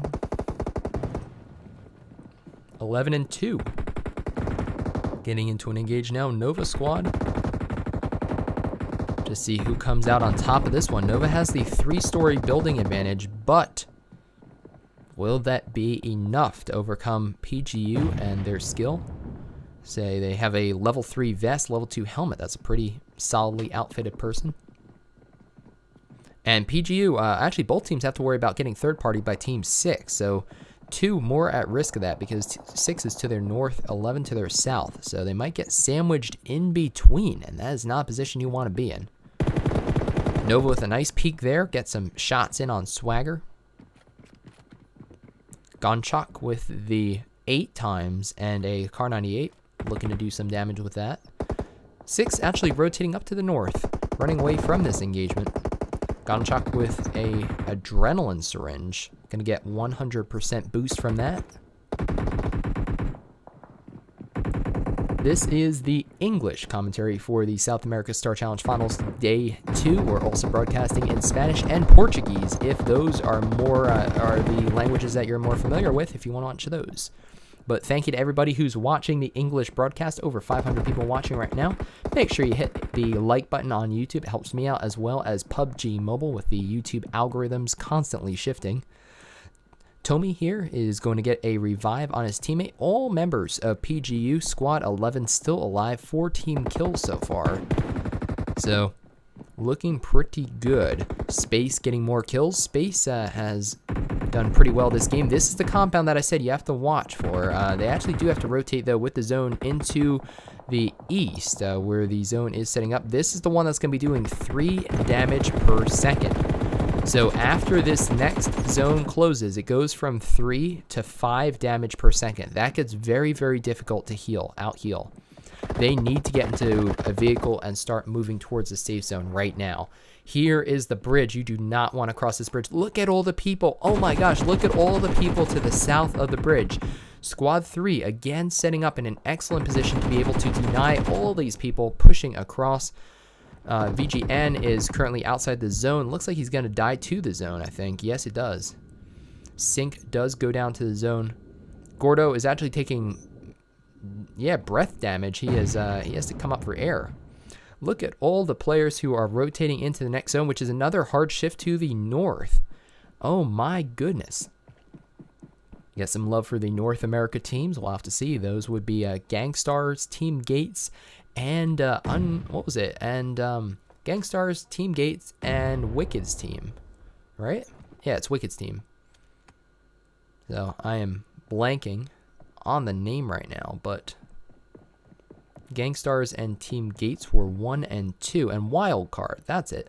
Wildcard was 3rd in the North American Finals last weekend.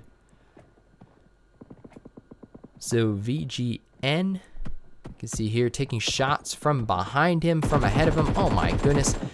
Wow, he's down to 0 health. Hopefully he doesn't die full damage there. No, he's able to apply a bandage. Hopefully these guys had some healing items. He's going to need them. Here's one of the few compounds still in the zone. Everybody is running for it. Oh my goodness. Squad 16, YouTube squad, is still alive. 9 squads are left at this point. Another spooky grenade going in through the window. Papa Mike throwing those spooky grenades for D2R. Also has an AUG. Doesn't have much recoil. It's a pretty awesome. Whoa, a little bit of friendly fire there. Popping a grenade into the 2nd story. D2R halls. Barbara is actually pushing up the stairs with that M249, asserting authority there, just running up and spraying everybody down. Also has a suppressed Groza, which does an insane amount of DPS. So my gosh, these are squads that like to loot those airdrops, and it's really paying dividends right here with a level 3 backpack, a level 3 vest, and a level 2 helmet. This person has, Papa Mike has a level 3 helmet, level 2 vest, level 3 backpack, and an AUG. So lots of crate only gear here. EVOS or RRQ will win the global. We'll have to see. There are a lot of solid teams who are going to be competing in Dubai for sure. MyTech, we very briefly looked at squad 16. They are rotating into the next zone, so there are 5 teams left alive. We'll have to see. I don't know as far as kills. Who has the kills this game? YouTube squad only has 4, but they are alive. They are going to secure a top 5. They want to secure at least a top 3 if they can help it, though, because that is what they need to grab those points. Squad 3 also in a good position. They're actually behind Squad 11. Uh-oh, he goes down, though. So that is it. Squad 9, rather, gets the kill on Squad 3. He was a solo player. Did his best to stay behind the advancing squad towards the zone, but unfortunately gets caught. YouTube Karma, again, we're taking a look at this. D2R, though, strong showing. Like I said, in first place after day 1. Disappointing result, first game of day 2. 9 kills and a top 4 at least, though, for this game. There's the MK14, also a beast. Lots of DPS from that, for sure. Take a look at that, actually see what the DPS of the MK is. It's actually 700 almost. That's insane. More than the Groza, more than any AR. If you can control the recoil, that MK14 close range shreds through enemies. Zone is doing 5% per second. After it closes, it's doing 7% per second. You cannot survive outside the zone right now. BRK going down. D2R with the MK14 has to reload. It only has 3 shots. Papa Mike with that AUG firing down, getting those finishes, securing those kills. 13 kills now for D2R, looking very strong at this point. They have a lot of awesome gear. They have 13 team kills, all 4 members alive and almost fully healed.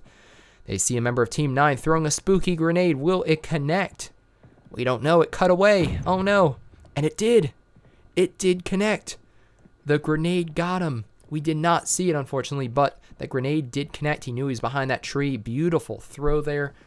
Team YouTube also has 3 members fully alive, so we're down to the top 3. They did secure him a top 3 spot. Mr. Bug. Oh my gosh, Mr. Bug, how are you doing? Sole survivor there, so it is a 4v3v1 right now. Mr. Bug playing for position, of course, and D2R and YouTube going for the win. So one of these, you know, we'll have to see. I mean, Mr. Bug could pull off something crazy, but a 3v4v1 definitely favors the squad either with 4 players or 3 players usually. So throwing down a Molotov does not connect. And there we go. Unfortunately, Barbara does get Mr. Bug. Gonna have to sell for 3rd. Still a solid effort. YouTube, Nitsu gets a knock, gets another knock. D2R Holes, though, gets a double knock on him as the zone is closing and is able to bring it home with the DP28, that pan weapon just shredding. So YouTube made a run at the top 5 kills and a 2nd place finish. That is not too bad, but if they want to place top 3, they are going to need to get a win and a ton of kills in the last game, game 6, I would imagine. D2R, they did fall off. They had a rough first game. They come back, though, with a victory, and look at all the kills. 18 kills. I was wondering which teams had the kills in this game. That is because they killed almost a quarter of the lobby themselves. My goodness, D2R, strong showing. They were out first. I was worried after the first game. They respawn with a win, a very, very convincing win with 18 kills in the 2nd game. That is for sure going to secure 1st place for them right now. But they're going to have to play a solid final game today if they want to make it to Dubai. That is for sure, because they will be in 1st. Probably a fairly comfortable lead, I would guess, after the 2nd game. But, yeah, you can see they were out first game, so, you know, anything can happen still. But YouTube squad, I'd imagine that they are going to advance further up in the standings. They were 7th coming into today. After game 1, they were 6th. Now, I would think that they are going to be in the top 5 after a solid 2nd place game. Only 5 kills. Mr. Bug, they didn't get any kills, but they played well for position. Plus, I love saying his name, so...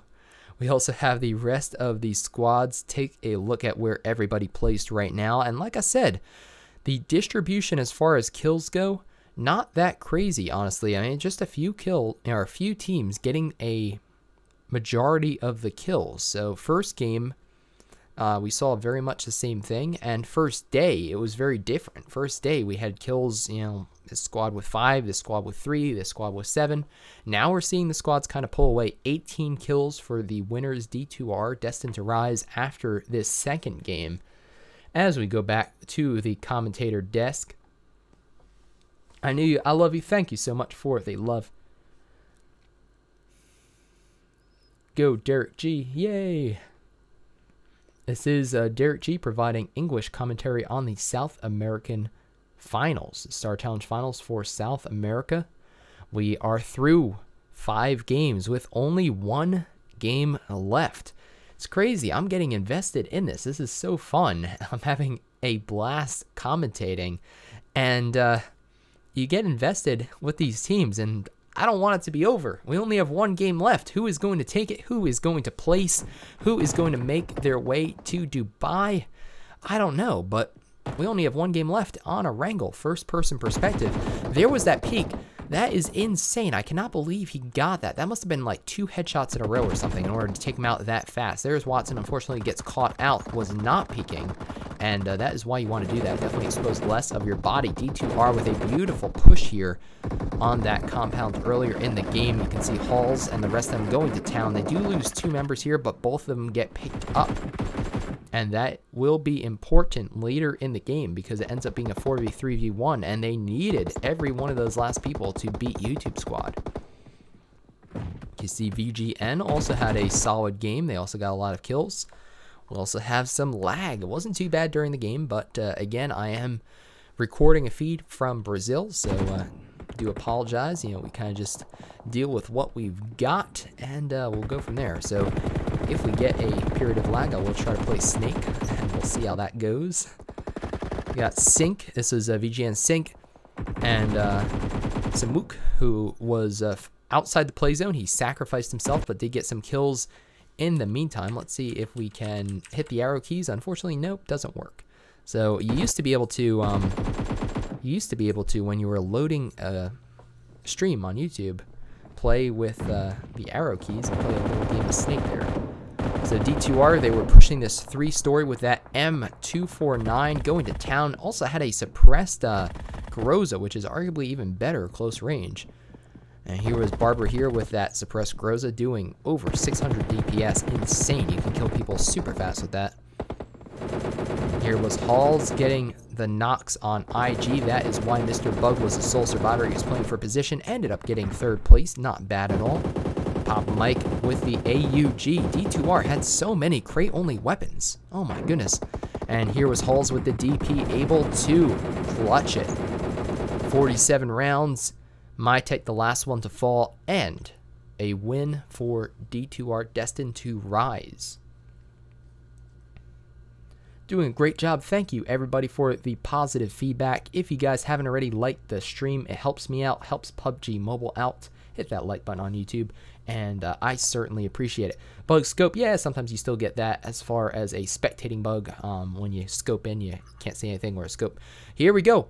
We have the standings. So, Io Bambu, unfortunately, I know I'm saying your name wrong. Unfortunately, you're still in last place. You have 1 more game to turn it around. See if you can get, a couple more total kills. And we have Racy Sports. We have ALK, Olimpo Team. We have Tardo Spore Drop. I know that means something. You guys can let me know in the comments. We also have RBSU Ports, Penguins, Insanity BR at Red Dot Team, and Xane Gaming. So those are your teams currently 11th through 20th after 5 games of this 6-game tournament. That's right, we only have 1 game left. And there you go, your leader, destined to rise with an excellent 18-kill 5th game. It's a win, 18 kills, pulling away a nice 400 almost point cushion now between them and BRK Sports, who did win the second game, or the first game today. So they did win the first game. They're currently in second place. Destined to rise, though, healthy lead. They are going to have to secure at least a middle finish, though, I'd imagine, to clinch their ticket to the global finals in Dubai. YouTube 4 Gaming, 1,660 versus third place. Falconegro, currently with almost 1,800 points. So they're about 130 back. So YouTube 4 Gaming, if they want to place on the podium, I don't think at this point they can win it, unless they had some crazy 40 kill win or something and Destined to Rise and other players did really bad. But YouTube 4 Gaming could certainly place probably second or third if they win the next game or put up a very, very strong showing. So certainly not out of it. Same with Invictus Gaming. They were in third, I think, last game, and they are in it too. They're in contention for the podium. I'd say Tech 2 has a shot. I think you need at least 1,500, though, realistically, to try to get in the top 3 at this point.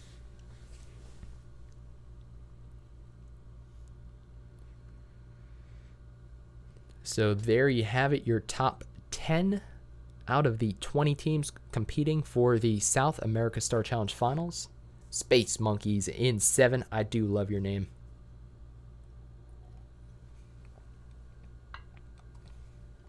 Going to go ahead, grab some water real quick as we wait. And we're back at the desk. Probably going to be talking a little bit about what they just saw, as well as the sponsor for the event, Samsung Galaxy Note 9. So I'm going to go ahead and just catch up on messages while we wait. Remember, if you want to tweet out regarding this event, I'm not sure what happens, but that would be awesome if you could do it. It is hashtag PMSCSA. That is PUBG Mobile Star Challenge South America. So tweet out using that hashtag, and maybe you'll be featured. I think yesterday they featured some of the tweets on the live stream, so they might do that later. So there's some incentive to get your tweets in now. Not sure what they are doing now. I believe they were playing Sudoku after the first game, so who knows? See, in the background, Dubai Festival Arena, end of November, the Star Challenge Global Finals, and they go to it right now. So we have a 5-minute break, 5-minute intermission before the final game of the day, and man, is it going to be an important final game, because Destined to Rise, healthy cushion. Will they clinch first place, though?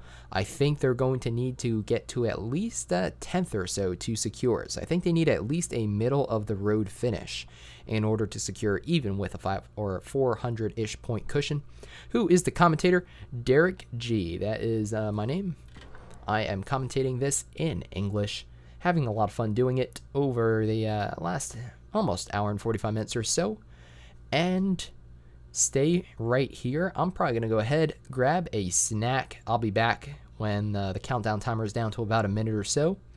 Until then, enjoy yourselves. We have an intermission between game 2 and 3. And this is going to be the third and final game of day 2 of the Star Challenge South America Finals.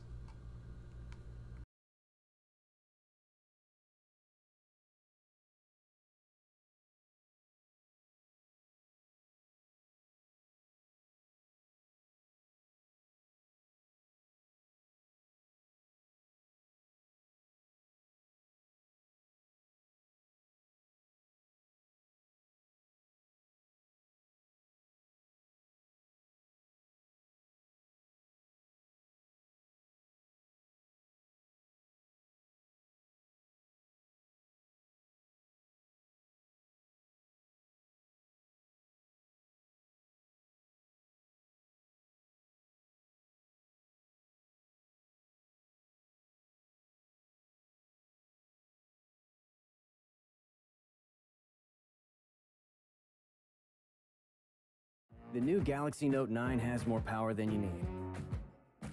Like a remote control for a phone. Why would you... Oh, that's why. The new Galaxy Note 9. It's got more power than you need, until you need it.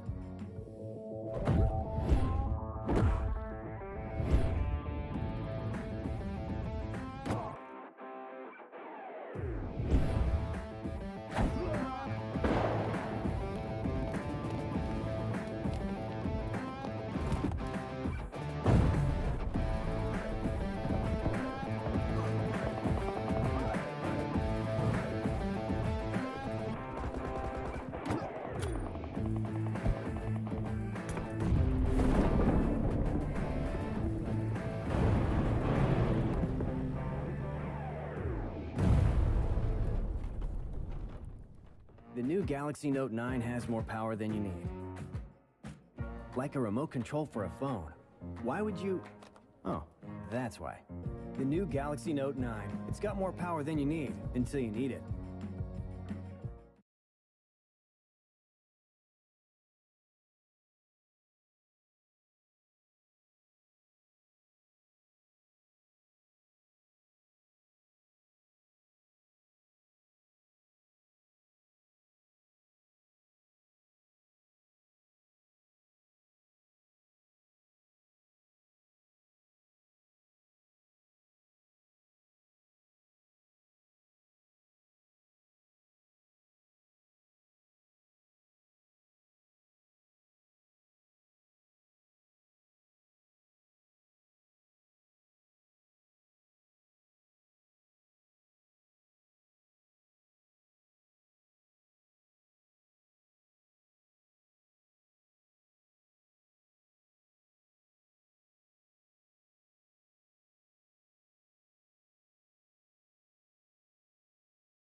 Alrighty, I am back.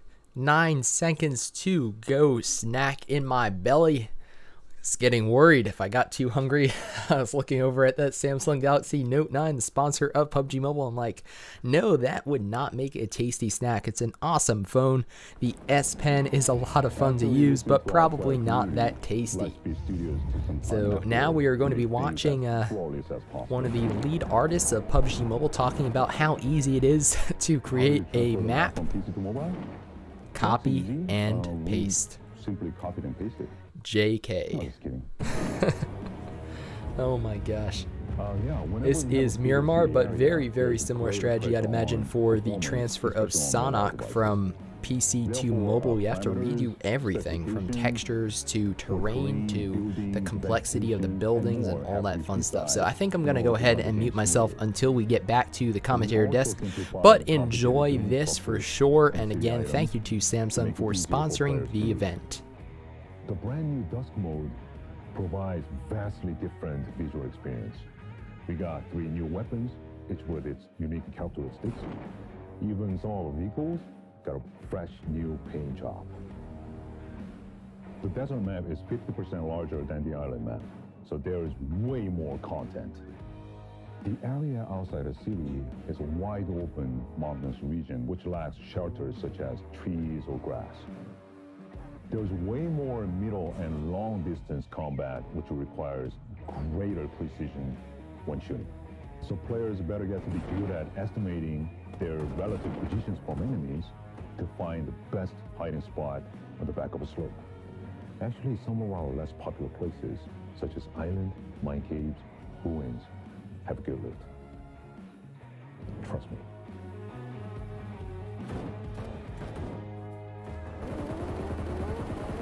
This new map is awesome. So we're constantly working on stuff during the daytime, and then we stay up all night playing. Who needs sleep?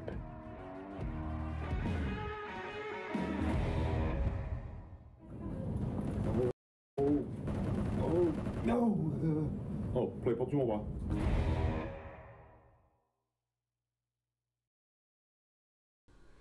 And here we are back at the desk now, that lovely spinning circle, talking probably about how they are now on camera, messing around with that Samsung Galaxy Note 9, waiting for the third and final match of Day 2 of the South America Star Challenge Finals to start. So we'll have to see if they draw any crazy pictures today, or maybe one of those animated text things, whatever those are called. But they were having a lot of fun with that Samsung Galaxy Note 9 yesterday for sure, passing it back and forth, and we'll have to see if they have any tricks up their sleeve for the final game of the day. But this is indeed the final game of Star Challenge South America Finals 2018. Also, this will be the 6th game. It's also going to be first-person perspective, just like the first 5. And we'll have to see, will Destined to Rise, D2R, will they be able to clinch first place? Right now, they have a pretty healthy lead. They actually had a healthy lead going into today, but then the first game of the day, they were out early. Unfortunately, they only got 1 kill, and they were out in 20th place. After the first game, they were down in 2nd place, but in the second game of day 2, they were able to come back with a dominant 18-kill victory, which has propelled them to where they are right now with a 400-point cushion. So, hey Derek, are you in Brazil? I wish. No, I am actually in the U.S. back home casting this. But maybe in the future, could cast it on location. That would be pretty cool for sure. I'd definitely be up for that. But no, this one I'm actually just casting based on what I see on their live feed. So that works for me, works for PUBG Mobile. We're going to have a lot of fun and do as best as we can as we move into the 6th and final game of Star Challenge 2018 South America Finals. Again, a lot on the line for these teams. Again, D2R, healthy cushion in first place right now.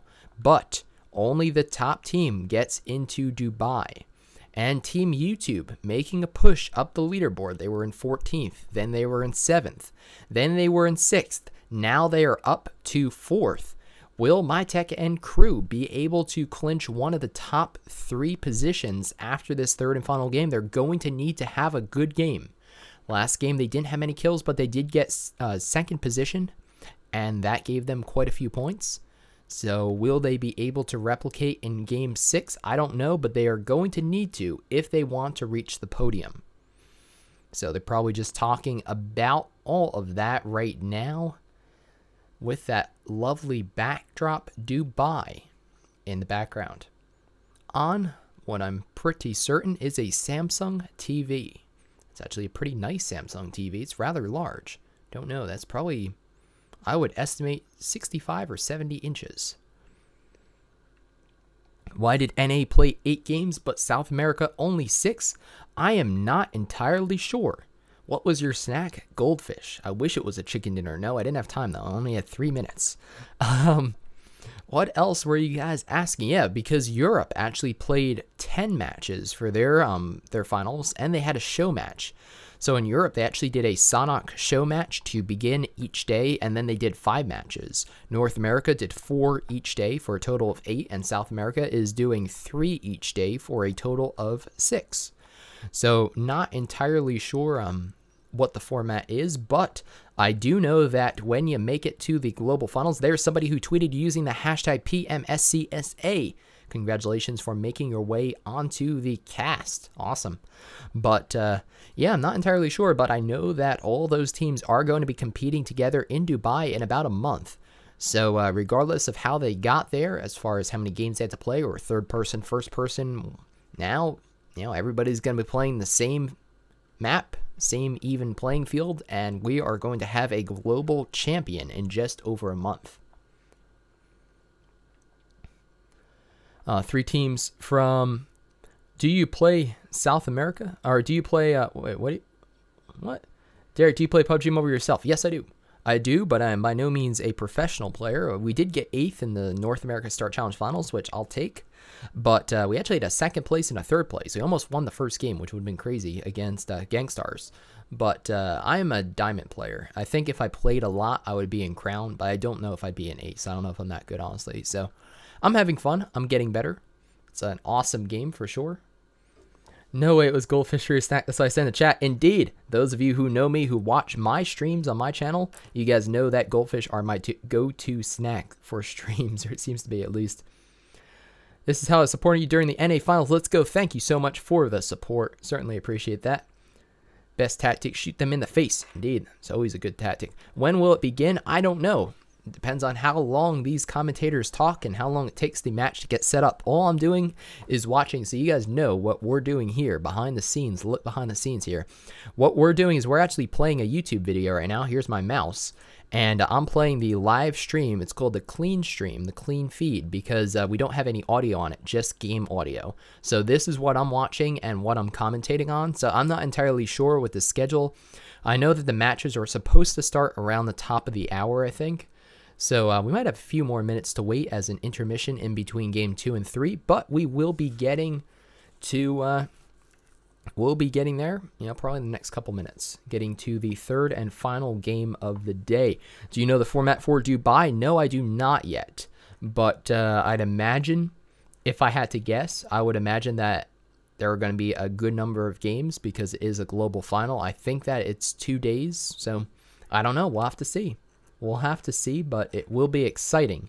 However it's going to be played, I can guarantee you one thing, and that is that a lot of people are going to watch around the world.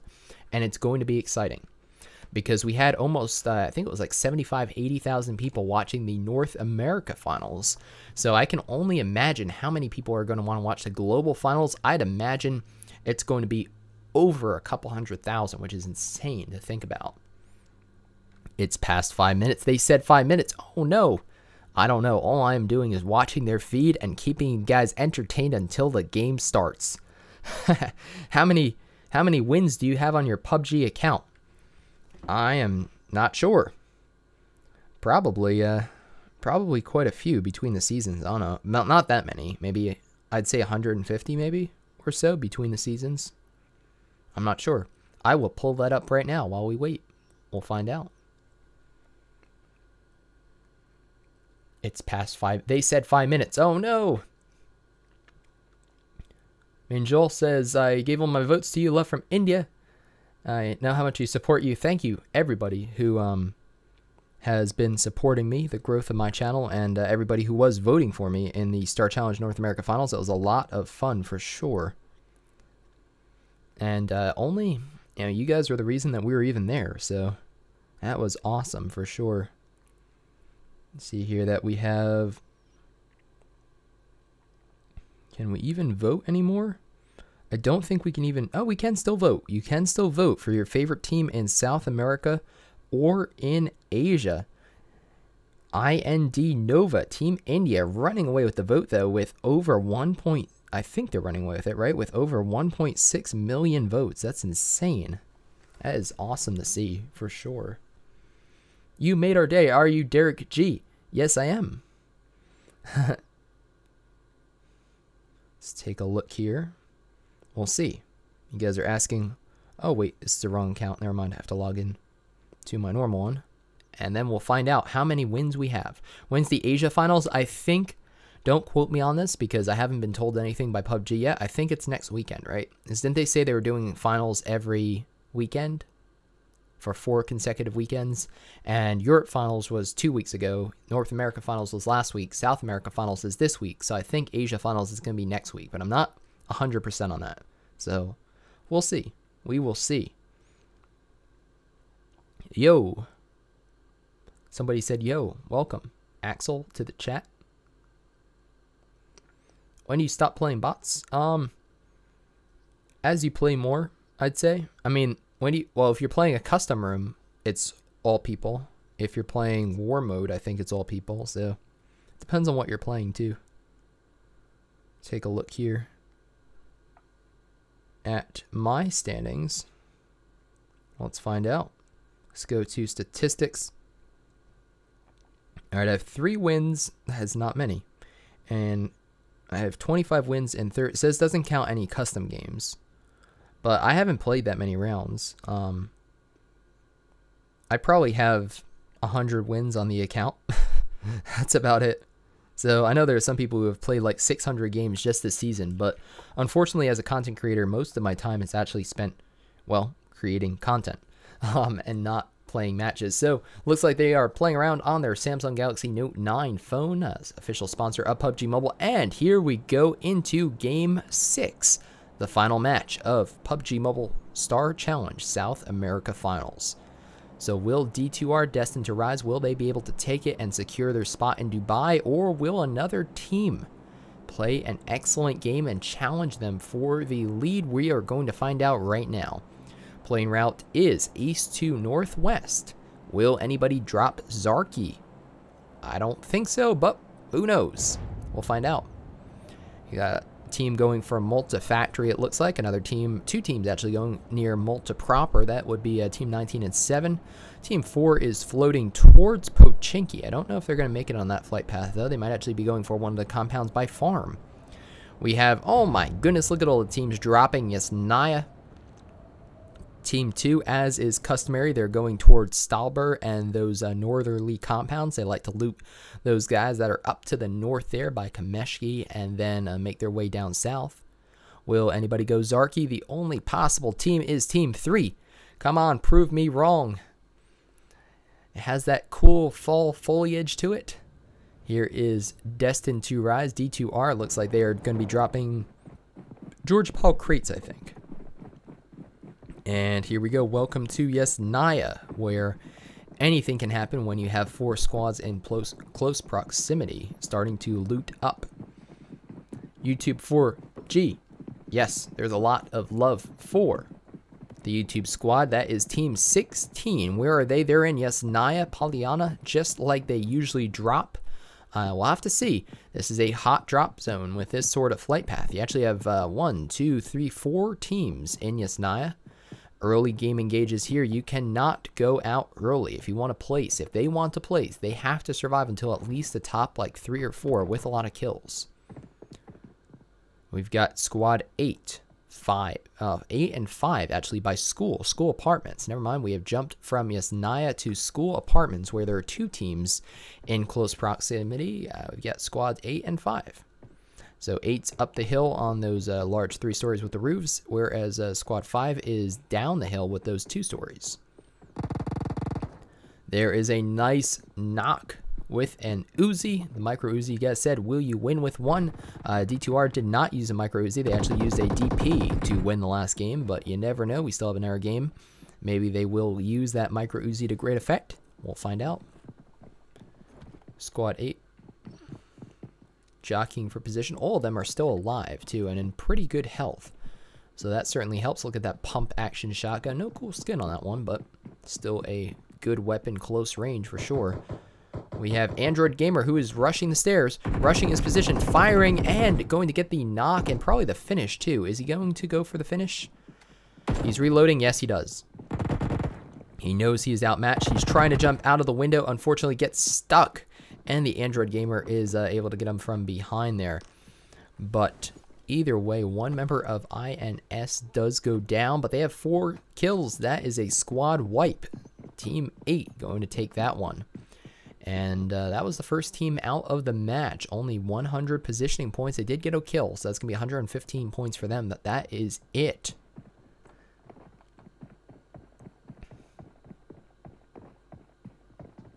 Take a look over at the chat. Extended magazine, more damage? Yes, extended magazine allows you to fire for a longer amount of time, so that certainly is of benefit.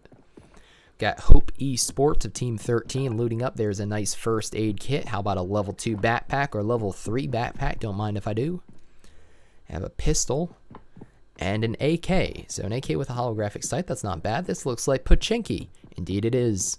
There's a pan double first aid kit. Sorry, gonna pick them up. There's a Car 98 too. Oh my goodness.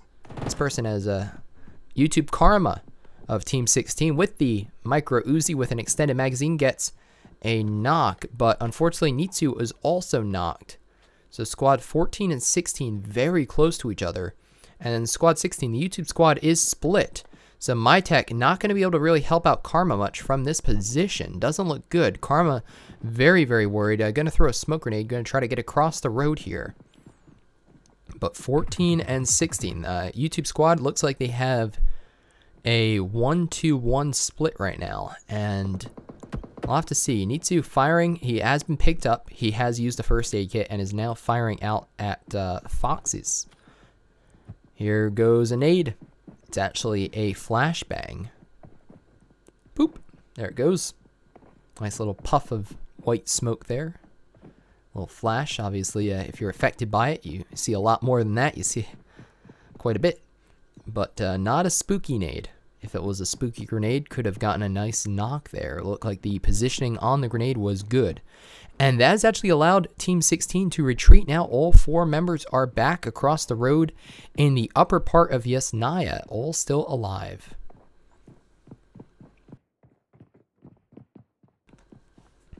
You can see Space, also another team that performed well in the first game of the day. They have lost 1 member, but they are looking intently across the street at Team 16. I'm pretty sure they know who they are because they did get that knock on Nitsu. So we'll have to see.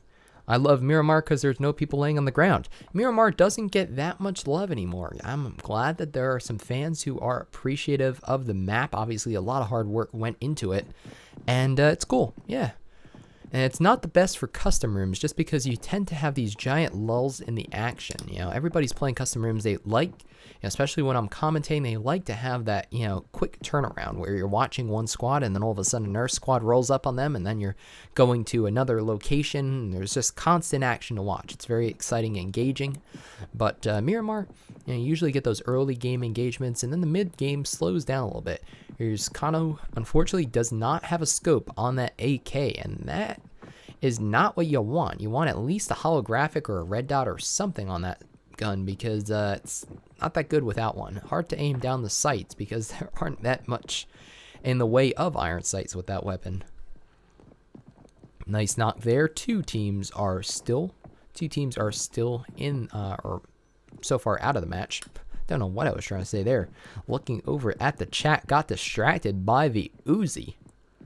All Samsung phones. Do you have a YouTube channel and want to subscribe? Yes, my YouTube channel is Derek G. So my YouTube channel is Derek G. And I appreciate that for sure. I do custom rooms as well as commentary like this. We also do tutorials and helpful videos on the updates, sort of thing. You can see some bullets flying out, a new feature of PUBG Mobile 0.9.0. You have tracer rounds for those who are commentating. It allows you to more easily figure out where shots are coming from and where somebody got shot from, especially when people are taking cover and situations like that. And let's take a look at the eye in the sky as we get stuck. There we go. Team 18 and 17 still in Yasnaya. One member of Team 17 way up to the north there, eluding those northernmost compounds. And where did YouTube squad go? I'm not sure. They were in the northwest part of Yasnaya, but I don't see them on the minimap right now. So they either rotated out of there, or perhaps it looks like the zone is actually yeah, this is Yasnaya, and it looks like the zone is to the south. So I would think that this initial zone is going to favor locations like Pochinki. We'll have to see as we back out. And take a look at the minimap. Remember again, guys, I am commentating on the feed, so I have no control over what they show. So hopefully they will show the minimap again fairly soon. That way we can take a look at it and determine where teams are rotating to. There's that member of VGN up further north than the rest of the squad. Going to move back, position himself there.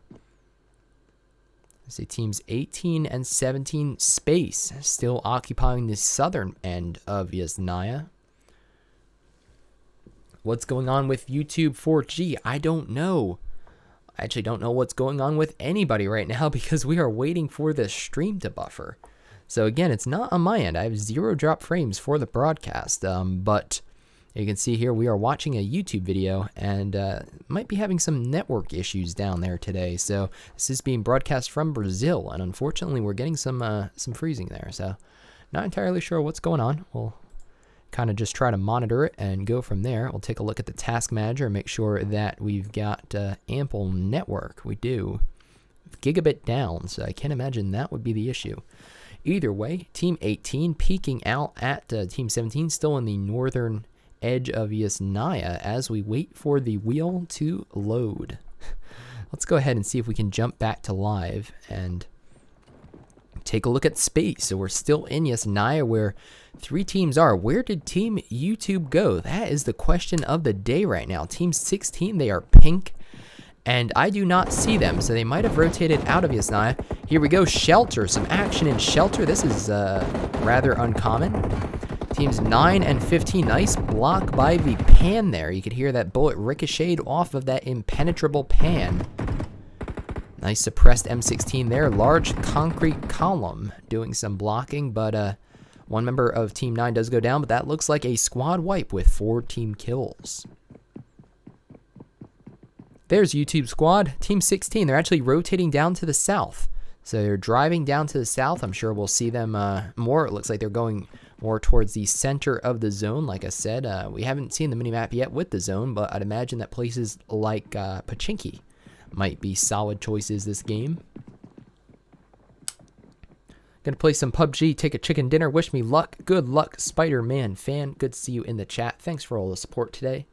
Derek G says, Triff, yes indeed. This is Derek G doing English commentary on the PUBG Mobile 0. Wait a minute. What am I doing? PUBG Star Challenge South America Finals. And I say I'm so used to saying PUBG Mobile 0.9.0 global update, because a lot of the videos I've been making recently have been regarding that update. But this is indeed the final game of South American Star Challenge Finals, going to determine which teams make the podium and which team, the only one, punches their ticket to Dubai. Destined to Rise. So if they can pull off, by my estimation, if they can pull off a decent game, they don't need to win, they don't even need to place in this game, but they need to have a decent game, can't go out early. They have a solid 300 plus point cushion right now in first place. So that's a great position to be in, as long as they can put together something decent this game. Taking a look at squads 20 and 4.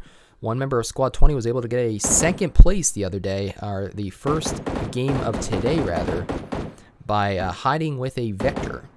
So solid play by him. I believe that was, who was that? Kadru maybe, or Kadru? I think that was who it was. M16 with a 4x scope. Nice skin on it.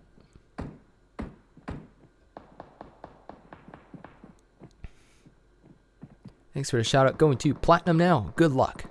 Good luck. Get to Diamond and above, I believe in you. Let's take a look at the revive there. Squad 20 loses 1, but going to be able to pick them up. They have a nice berm to work with here. They can actually retreat behind this little hill, and they are completely protected by Squad 4. So they're able to grab a tree, peek again, and, oh, actually still taking shots there. Has to move down the hill a little bit more in order to get out of range of Squad 4, but they should be able to peek, you know, or be able to retreat behind, and should be fine. Rafa goes down again, but unless Squad 4 pushes, it should be okay.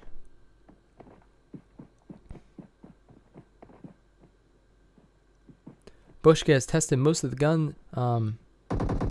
Derek, I'm from Marciano Gaming. Awesome. That is awesome. It was fun to be next to you guys. You guys certainly brought the hype. You guys had some awesome games in the Star Challenge Finals for sure in North America. That's very cool to see you watching this stream too. Appreciate that. You can see Team 4 did push, but now they are getting mollied to death. Torelli there with a nice double knock with his team. And the tides have turned. They have lost 2 members, but now 3 out of 4 of Squad 4 are down. So if they do win this engagement, they will have lost 2 members of their team, Team 20. But to come away with a victory would be pretty good. Grenade did connect, did do a little bit of damage, but didn't get as much as he wanted for sure. Hunter does take out the downed member of Team 20, so it's a 1v4 right now, although one member is bleeding out now. None of them are, though. All of them are back up and healing up. This is not looking good for Team 20. 17 teams left, so 17th position's only going to get you 100 points. You're shooting, and unfortunately not able to finish the deal. So that means that Squad 4 has 4 kills. after that squad wipe there. Mr. Bug and the rest of squad 6 over by one of the wizard towers or Harry Potters. That was a combination of those two words. And they're using a camper for cover as they engage Michael and the rest of squad 10, who have taken up residence in these 2 stories. Vitor is currently peeking. He's actually not leaning and peeking. You guys want to lean if you're in this position. Expose less of your body. Nice right lean there. Here we go. My Tech and squad 16 are engaging squad 11. They're pushing them. All 4 members are still up for YouTube squad. And they've got 3 members of 16 or 11 down rather. And that is a squad wipe. Just like that. Nitsu does go down, but will get revived, and those kills, 4 more kills, have been recorded for Squad 16. We'll definitely check back in with them, but they need to play well this game. This is their last opportunity if they want to place in the top 3. There we go. Now a nice lean and peek. This is what you want to do. Expose less of your body. Squad 6 rotating, trying to rotate out there, I think, with a vehicle. And driving towards a double super airdrop, or that's just a single flare. I'm not sure. That's a single flare, but I see the airdrop dropping right now. So it's either 2 flares that were spaced out or a single one, and the flare was still burning as the airdrop was dropping down. Either way, definitely going to have to find out what squad is taking advantage of those super airdrops after 0.9.0 global update. Now you can get a flare gun in a custom room, which means the possibility exists not only for super airdrops with their 2 crate only weapons and awesome armor and healing item, just like this one with an AWM. So it was a VGN with an AWM and AUG, full level 3 extended quick draw for the AWM, and the appropriate ammunition, all from 1 crate. Vitor has the Car 98, still looking across the road at Mr. Bug and the rest of IG squad. They have played a decent game too, for sure. We'll have to see where they end up in the standings after this 3rd and final game of the day, the final game of Star Challenge South America Finals. Uzi equals no range, UMP equals some range. Yeah, the Uzi, you can't put a sight on it, but up close, it's a solid choice. Now, the UMP, the DPS of that is lower. It's more versatile in that you can engage people further away. You could even put a 3 times on it. But just based on damage, I mean, the Uzi does about... I know these are PC stats, so they're not exactly the same as the mobile stats, but for comparison, the Tommy gun 460, the UMP 420, the Uzi 540, Vector 620. So again, you know, not one for one with the stats of the mobile version, but close enough. Mr. Bug and the rest of Squad 6 did push, and they are now engaged with the squad that was in that compound. It looks like the next zone is shifted to the northeast. Hopefully we'll get an opportunity to take a look at the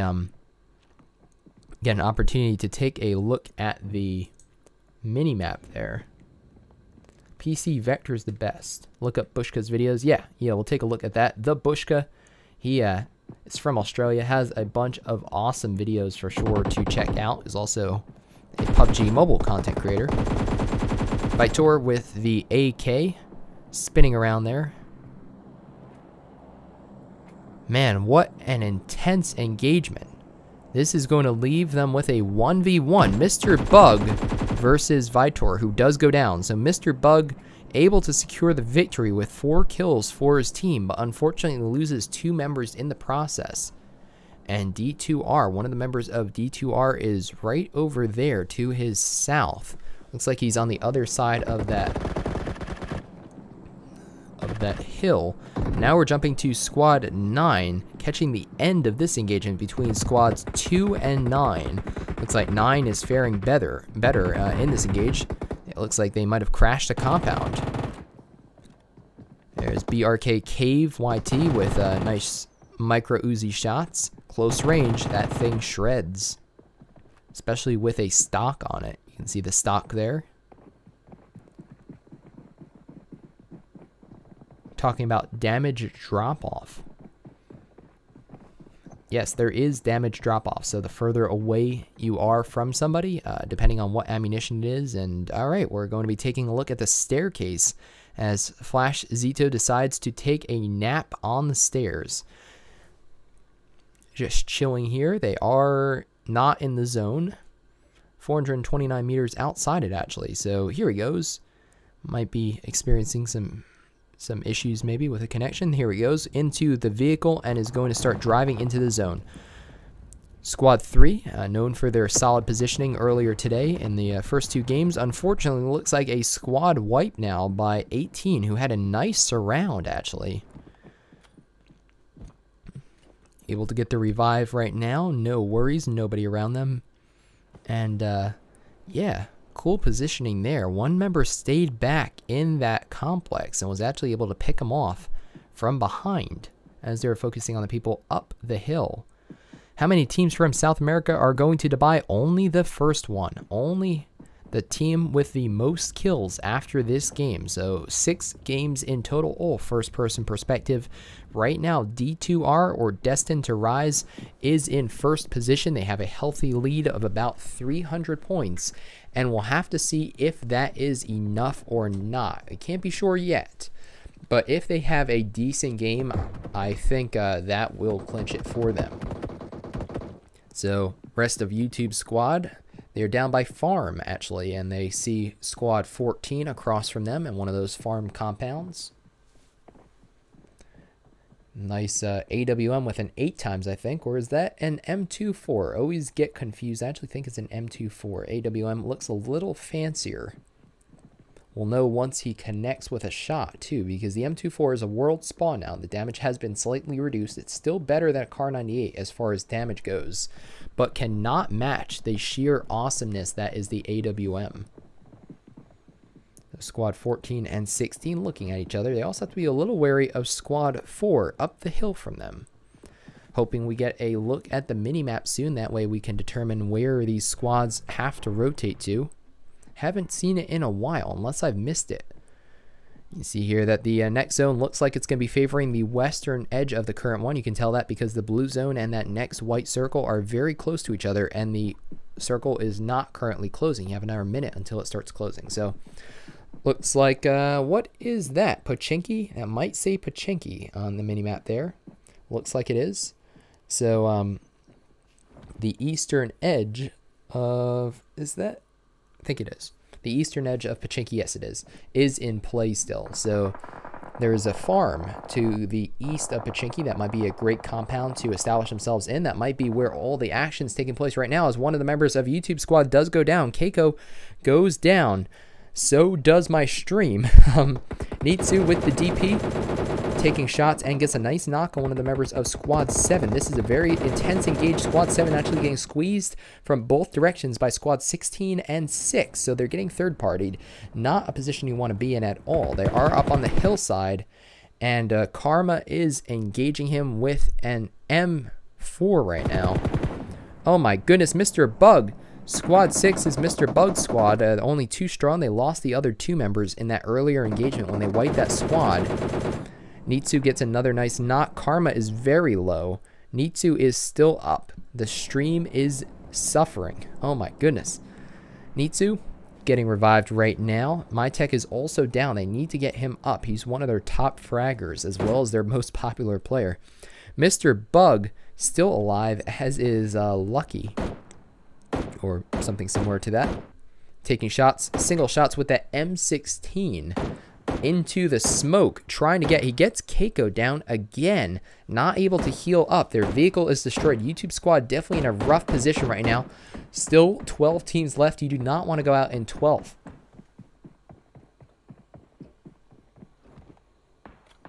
Like to see the same for everybody. Yeah, that's how it will be in the global finals, because everybody's going to be playing the same matches. Mr. Bug deploys these spooky grenades, but he's getting shot. He has to retreat behind the other edge of the berm. No, he does not make it. He actually goes down to Nitsu, who gets him with, I think, the DP. Now, YouTube squad still has all 4 members alive, but 2 are down. They're trying to revive them. Lukitty is now throwing grenades, spooky grenades at YouTube squad. They go just to the left of them, though. I don't think... Oh, that one might connect, though. That last grenade might connect. That looked good. Mr. Bug is crawling around for his life. He needs to get revived. He's starting to bleed out here, and it's 6 versus 16. So the squad in the middle did get third party. They are out of the game. I think that was squad 9. 16 still has all 4 members alive. They also have 9 team kills. This is what they need to do, but they need to place higher than this. There's still 11 squads left. They cannot go out this early. So they are going to heal up. My tech is also getting healed. Good to see that. Using bandages. He's using bandages, but that's fine. That will get the job done. Looking up. Squad 6 looking back towards squad 16. They are going to have to move into the zone. The zone is going to be closing. Next zone is actually right to the east of Pachinki again. So it's another shift to the west. And squad 16 coming in from the south. Squad 6 a little closer to the circle.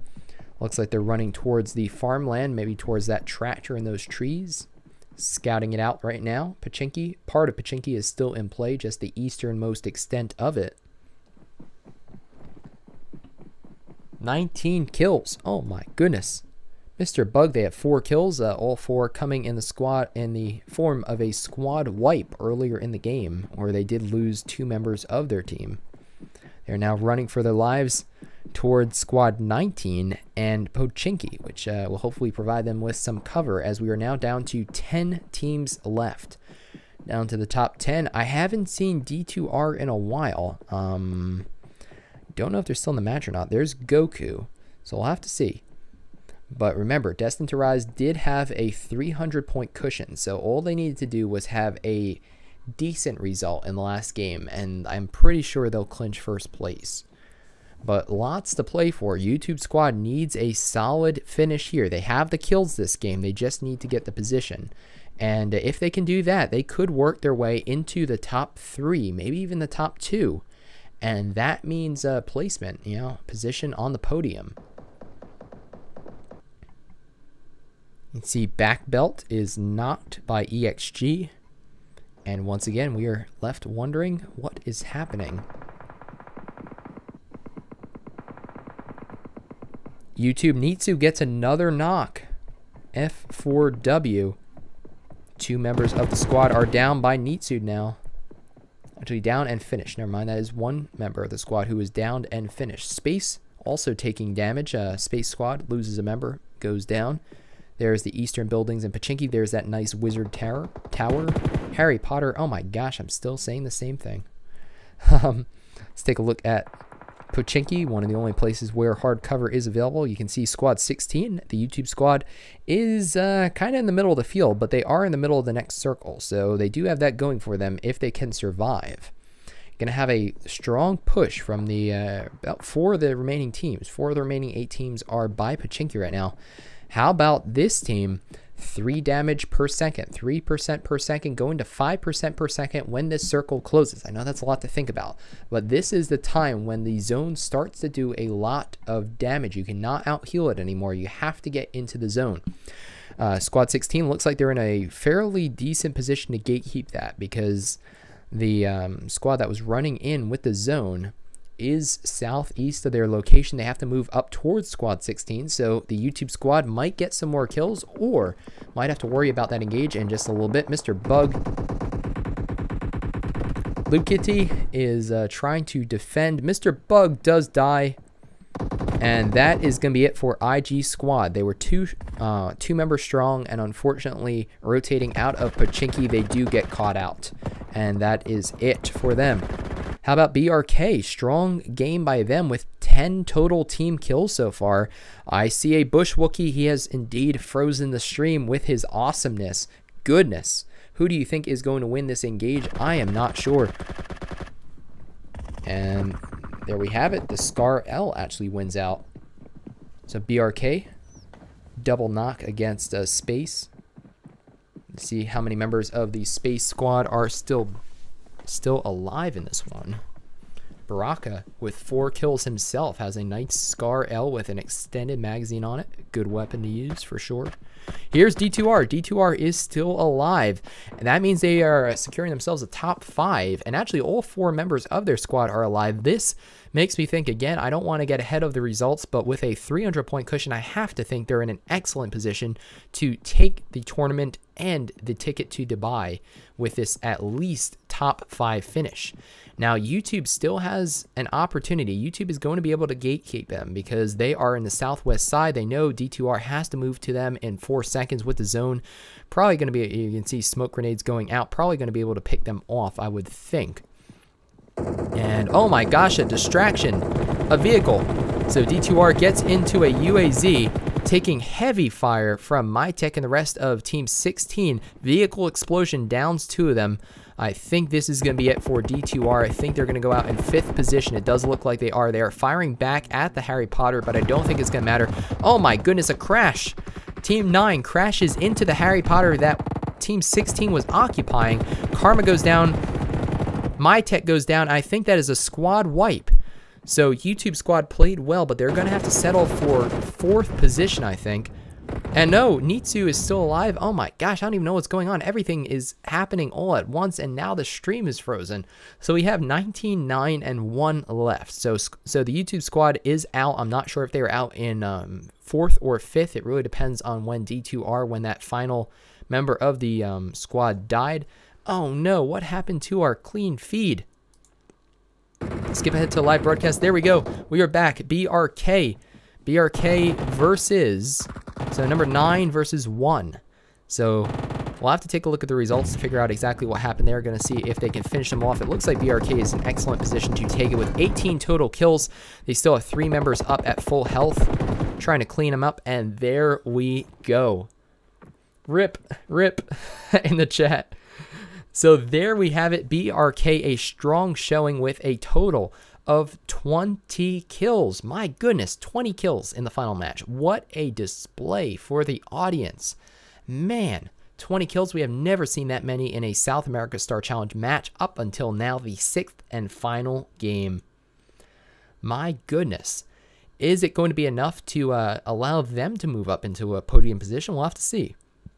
We have NT in 2nd place with 4 kills. How about F4W with 2 kills in 3rd? There's the YouTube squad. They did come out on top of D2R. That means a few more positioning points. D2R actually got no kills that game. That's very surprising. YouTube squad, meanwhile, did get quite a few of them. They actually got 13. So will that be enough to propel them into 3rd place? I don't know. A 4th place finish. 4th place finish is 280 points. That's a lot. Plus the kills, plus 13 kills. I don't know. This is going to be intense for sure. We'll have to see if they make it. I think D2R, just with that finish, even though they got no kills, I think that will secure them a podium just because, or secure them first, because 250 points. I don't know who is in 2nd, but I don't know if they're going to be able to catch up. But YouTube squad, you can see here, IG, Mr. Bug, VGN, and the rest of the teams. Lots of teams got 1 squad wipe. Lots of teams with like 3 kills, 4 kills. But man, 20 kills by BRK, putting on an absolute show of it for the final match of Star Challenge 2018 South America Finals. So let's go ahead and compute how many points they got. So that'll be 13 times 15 is 195, plus 4th position is another 280. That means YouTube squad picked up just shy of 500, actually 475 points from that final game. Is that going to be enough to propel them into 3rd place or maybe even 2nd? I don't know, but I think they have a real shot of it. So what an intense finish. 20 kills indeed. Thanks for playing. Oh my gosh, indeed. 20 kills. Very, very impressive. Derek G commentating. Indeed, bottom text I am. This is Derek G providing the English commentary for, I did the math, BRK won. So BRK actually, with 20 kills and a 1st place, they might have secured the victory over Destined to Rise. Impressive. Let's say we'll have to take a look. If that is the case, BRK did win a match earlier today that propelled them into 1st place for the time being. They faded off after the 5th game, but did they do enough? Destined to Rise, they got 5th position. I thought that would have been enough, but they had no kills, and they were going up against BRK, who got 20 kills. Man, that is insane. So if true, again, we don't want to get ahead of the final standings, but if that is true, Destined to Rise will come out most likely then in second position with BRK moving on to Brazil. Here are the highlights, or moving on to Dubai from Brazil. So here are the highlights. We have Android Gamer AG of Team 5. He was trying to get out of that window, unfortunately was unable to, got gunned down from behind with that beautiful play from the Micro Uzi, or the Mini Uzi. Mini 14 Micro Uzi it is, I guess. We have BRK Cave YT. This is the guy who was able to clean up the shelter. These were the first kills, I believe, that they got this game, or in shelter, where I imagine they looted some awesome gear. Shelter has some pretty decent loot. You usually find some level 3 in there if you try to look for it. EXG Hunter. And here was Team 20, Torelli and the rest of Team 20. Mr. Bug was the only... let's say, was this they're engaged against 6? No, this was actually they're engaged against Team 4. So it was a 2v2 at one point. He was trying to flank around. Unfortunately, was able to pick up a couple members of Team 4, and they actually get out of the engage with everybody. Here was one of the engages by YouTube and MyTech's team. They crashed this compound. They were able to kill off Squad 11. I don't think they lost anybody in this engage either. Nitsu did go down, but was able to get revived, and that was big for later in the game. They did need all those members. There's Vitor of XG. You see how to clear a compound there. There's Mr. Bug going crazy with the AK, getting a nice triple kill there. But they did lose 2 members in that engagement. That's what I was saying. Later on, they only had 2 members when they were going up against YouTube Squad, and that was their downfall. Because that was a, what was it? I think it was 6 versus 9 versus 16, right? And 9 kind of got sandwiched in between them, but here we go. It's Nova. Nova played a strong game in the first day of competition, but unfortunately not able to replicate today. And did go down fairly early today too by BRK, who ultimately did win this game with 20 kills. Get in the car. Get to the safe zone. Indeed. Is that Derek G's voice? It is. Oh, it's Vitor. Okay. Please, bro, it's Vitor. There we go. Makes sense. Again, showing why I am providing the English commentary and not the Spanish commentary. Mr. Bug throwing those nades, trying to get behind the berm, unfortunately doesn't reach it. He does get picked up, but Lukity not able to secure a victory for Team 6. They get caught moving out of Pachinki, trying to rotate to the safe zone by Team 19, who was up there, had nice positioning. Some beautiful gatekeeping by Team 16, the YouTube team, as Team 12, Day2, they needed kills, and they did not get them this game. They did go out at 5th position, and then this absolute insanity as BRK engages YouTube Squad, is able to take them. Then you also have 9 also challenging. Like, this just got ridiculous. So you can see F4W of Team 19 also goes down. BRK showing why they want to make it to Dubai. Here goes a nade. A spooky nade goes into that balcony to finish off one member of Team 19. Goku is down also, taking some shots, suppress shots with the Scar L. And here is the Uzi again. Was the Uzi the gun that won the game? I don't know. We'll have to see. You guys were talking about the Uzi, how you wanted to see it used in a win, and I'm pretty sure that you will see that. No, it's actually the M4 that got the final kill. Never mind. But the Uzi played a role in it, for sure. I need a scope. Get to the safe zone. Did you know bots have the barrel M762? Indeed they do. Indeed they do. I've actually had like 50 people email me that, so I'll make a video about that at some point. But yes, they do. So here we go, back at the commentator desk as we wait for the final results. I'm not sure if these are going to be the official results or not, but first we're actually going to take a look at the top kills. So these are the players, individual players, who got the most kills over the 6 games of the tournament. And in first position, not even a contest, MyTech with 28 kills. Effective Uzi play, indeed it was. Man, 28 kills. Next, in second position, BRK. Baraka. Hopefully I'm saying that right. We also have B2R. Barbara, or Bibra. in third with 18, with a tie for Fusi, and it goes down from there. But MyTech, I know he's a fan favorite coming into this, and showing why they belong there. 28 kills and some excellent, oh my gosh, we've got a drum roll. We have a drum roll, and that means the standings are most likely coming out right now. Yes. So here we go. Here are the standings, 11th through 20th. We have Racy Sports with 750 points, and it goes up from there all the way up to Enzyme Gaming with 1,255 points. Red Dot Team in 13th. How about Penguins in 15th? Iobambu actually moved up quite a bit. They had a solid final game. I think they were in last place going into this final game, and now they finished in 16th. They actually got 8 kills that game. I think they only had 2 or 3 coming into it. So not sure if that's the same team, but if it is, good job, because you guys played a solid final game. Definitely be proud of that. Penguins in 15th. And here we go.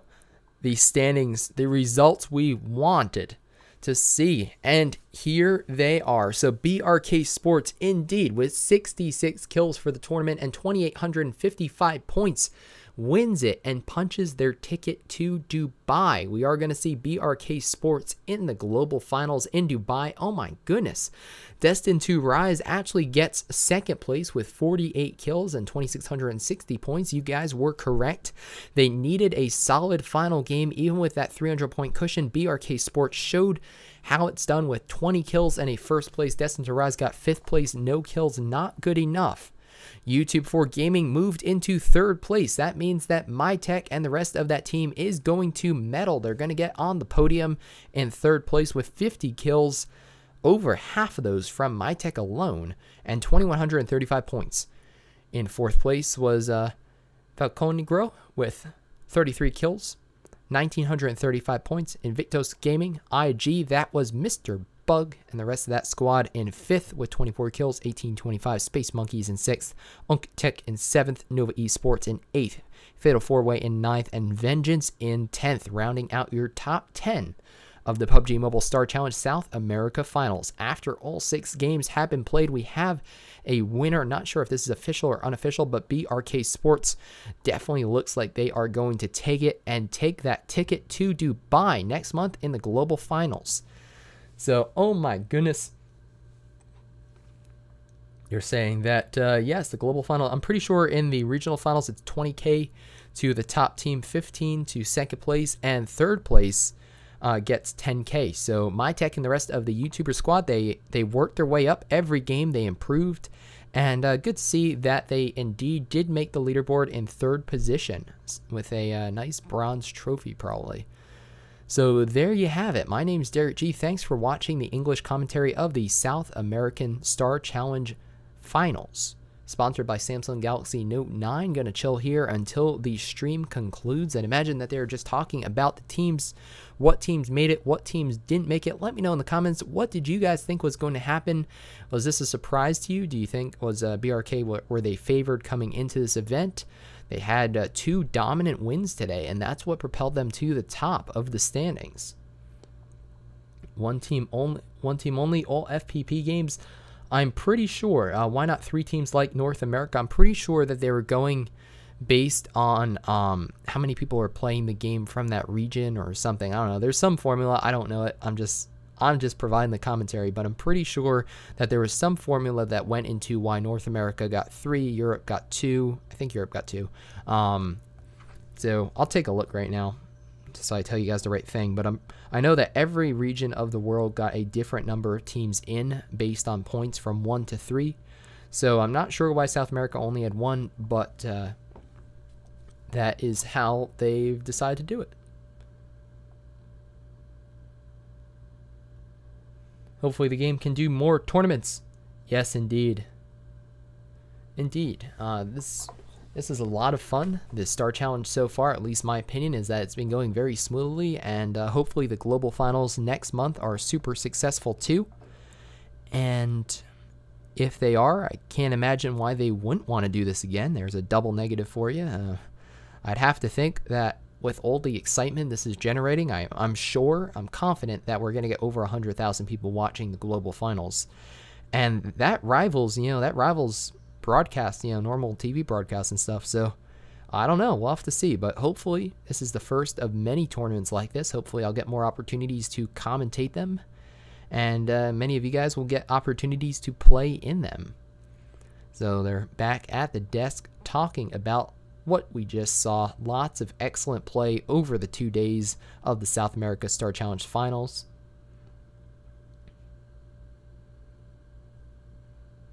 Three teams, North America, or at least 2 teams. Yeah, at least 2 teams from every region. Again, though, I have no control over how they decided this, and I'm pretty sure it was done based on either viewership or based on like the size of the player base in that region, something like that.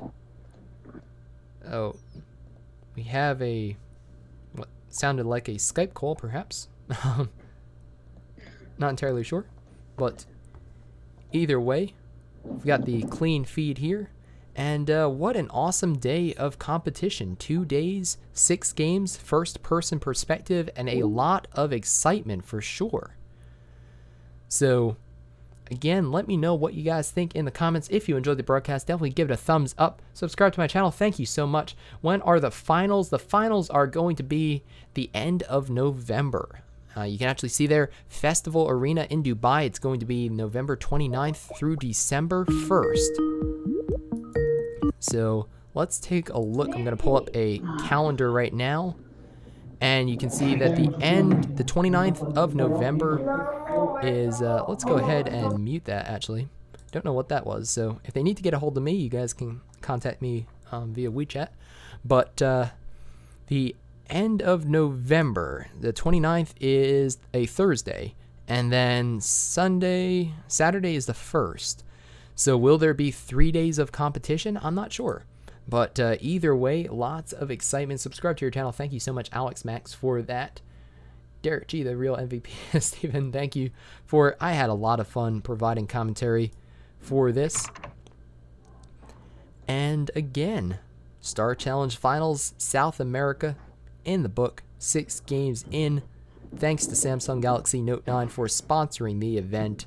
It was a lot of fun, and hopefully we'll have more opportunities like this in the future. BRK Pride Brazilian. Okay, cool. So BRK was a Brazilian team. So I actually got that right when I said that they're coming from Brazil, and they are now going to be competing in Dubai. We want 3 teams South America too. I am sure that if this tournament does well, that there are going to be plenty of opportunities for teams all across the world to compete in events like this. PUBG Mobile is just getting started. It's hard to imagine, but PUBG Mobile was only released about, 7 months ago? So it's crazy to think how far we've come in just 7 months and how far we will go, hopefully, in the next year or so. Meu Deus, mano. Okay, so do we have Mano, eu já chorei, já gritei, acordei minha there we casa go. inteira. An Nossa, interview mano, tava bagunçado, of na the moral. winner, I think. Look at that Meu green Deus do screen céu, in the cara, não consigo background. nem falar, muita Let's emoção, velho. listen in. So I guess the Skype call was intentional. I wasn't sure if that was on PUBG Mobile's end or my end, but pretty sure these are the winners who they're going to be talking to. We want 3 teams for South America too. Yeah, definitely make your voices heard. I'm sure that they're going to be doing other tournaments in different formats. So if you want to see these teams in these finals, definitely, or in tournaments like this, make your support known for them. I think that's the best way you can do it. I'm going to go ahead and pull up that YouTube video meanwhile. Na verdade, a questão foi a seguinte, a gente montou... And we'll take a look at how many teams make it into each of these. PUBG Mobile Star Challenge. So I'm going to pull up that video that Mr. Powerbang himself did, or narrated at least. And in that video, he tells us how many teams from each region make it in. So that's what I'm going to pull up right now.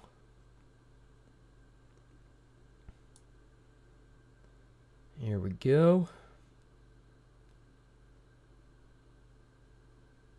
And Perfect. So North, oh my gosh, I have to back up just a little bit.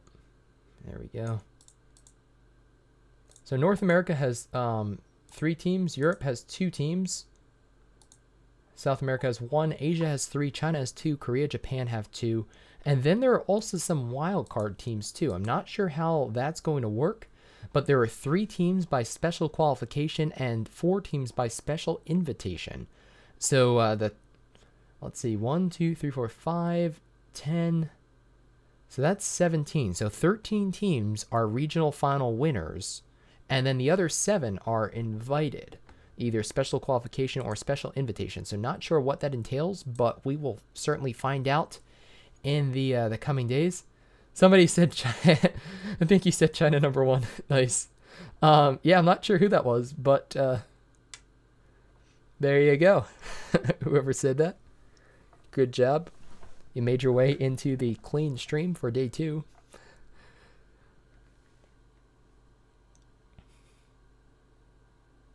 A software update is available to install. All right, I guess we'll install it now for this device. Don't want to talk about those devices. Should be Derek's Killers. Man, that would be crazy to compete in Dubai for sure. But like I said, I don't know what special qualification or special the other one was, special invitation. I'm not sure what those entail. So I think we'd have to we'd have a bunch of interesting players to choose from though. We'd have some awesome players from Lights Out. You know, we might have to grab a couple from them, and I don't know. I'll see. But so far, Asia servers look very strong. Yes, the servers, the Asia teams do look very competitive. I think there are competitive teams from every region, but like I said, the play styles are very different. The play styles. Treina muito, eu jogo 10 horas por dia, cara, de PUBG. 10 horas por dia, todos os dias, mano. Eu não tenho nem folga. Eu jogo 10 horas por dia. E a gente chegou lá e jogamos mal, tipo assim, não jogamos mal em equipe, tá? Teve os problemas pessoais, 2 não conseguiram jogar, e começaram a jogar 2, é muito difícil. As equipes estão ali são muito boas, você sabe o que é? Se você perde 2 pessoas para guys can let me know actually. Let me know in the chat what he's saying. É pedir para morrer praticamente. Então a gente tentou marotar uma. E outra coisa, esse campeonato é o nosso primeiro campeonato que a gente participa assim. Teve o do Vespa, né, que a gente participou, mas esse começou antes ainda. Então a gente estava bem verde em relação ao campeonato. He's getting a lot of notifications. E nesse meio tempo a gente notification sound on the Samsung Galaxy Note 9, pretty sure. Na fase da classificatória que a gente PUBG MOBILE STAR perdeu, Challenge. a gente morria pro gás em todas as partidas, a gente não sabia nem rotacionar direito, a gente tava muito perdido no jogo. Agora o que a gente fez? A gente focou pegar o carro e falou, mano, a gente é sempre no meio da safe. Se morrer, nós vamos morrer no meio da safe, no centro. Não importa se vai vir cara da direita, da esquerda, de trás, da frente. Nós morre ruxado com 3 formas, mas nós vamos ficar no centro da safe. In the comments. No final, conseguimos aí ficar 2 partidas em primeiro lugar. We'll have to see how BRK performs in Dubai. Em quarto ali, que infelizmente não deu pra correr, porque a gente no aberto e a D2R, que é uma equipe muito boa, tava ali na casa, não tinha nem o que fazer. Ali não tinha nem o que fazer. So there you have it, an interview with the winner. Pretty sure the captain of the winning team of the PUBG Mobile South America Star Challenge. Na verdade, olha só pra você ver, a gente não tava tentando rushar alguém, a gente tava tentando ir pra safe, do meio da safe. E a gente deu um azar, entre aspas, e sorte ao mesmo tempo, porque todo lugar que a gente rushava tinha um squad. A gente rushou no shelter, tinha um squad lá. Rushamos a casinha, a nova rushou a gente. Fomos pra casa ali em Potinga e encontramos outro squad. Todo lugar que a gente tinha alguém, cara. Parecia que tinha alguém em todo lugar do mapa que a gente ia. Mas graças a Deus a gente ganhou na trocação, porque ali não tinha o que fazer. A gente ou matava ou morria, porque todo lugar que a gente ia tinha um cara dentro da casa, um squad. Aí a gente teve que trocar tiro. E graças a Deus deu melhor. Mas não é, eu falei pros caras, eu falei, ó, a gente tem que garantir, a gente só ganha se a gente ficar em primeiro lugar. Porque a gente precisa de 500 pontos e tanto para alcançar isso e a D2R não ganhar, porque o time da D2R é muito forte. Então a gente estava contando com a derrota deles e a vitória da gente. 2 coisas contra, né?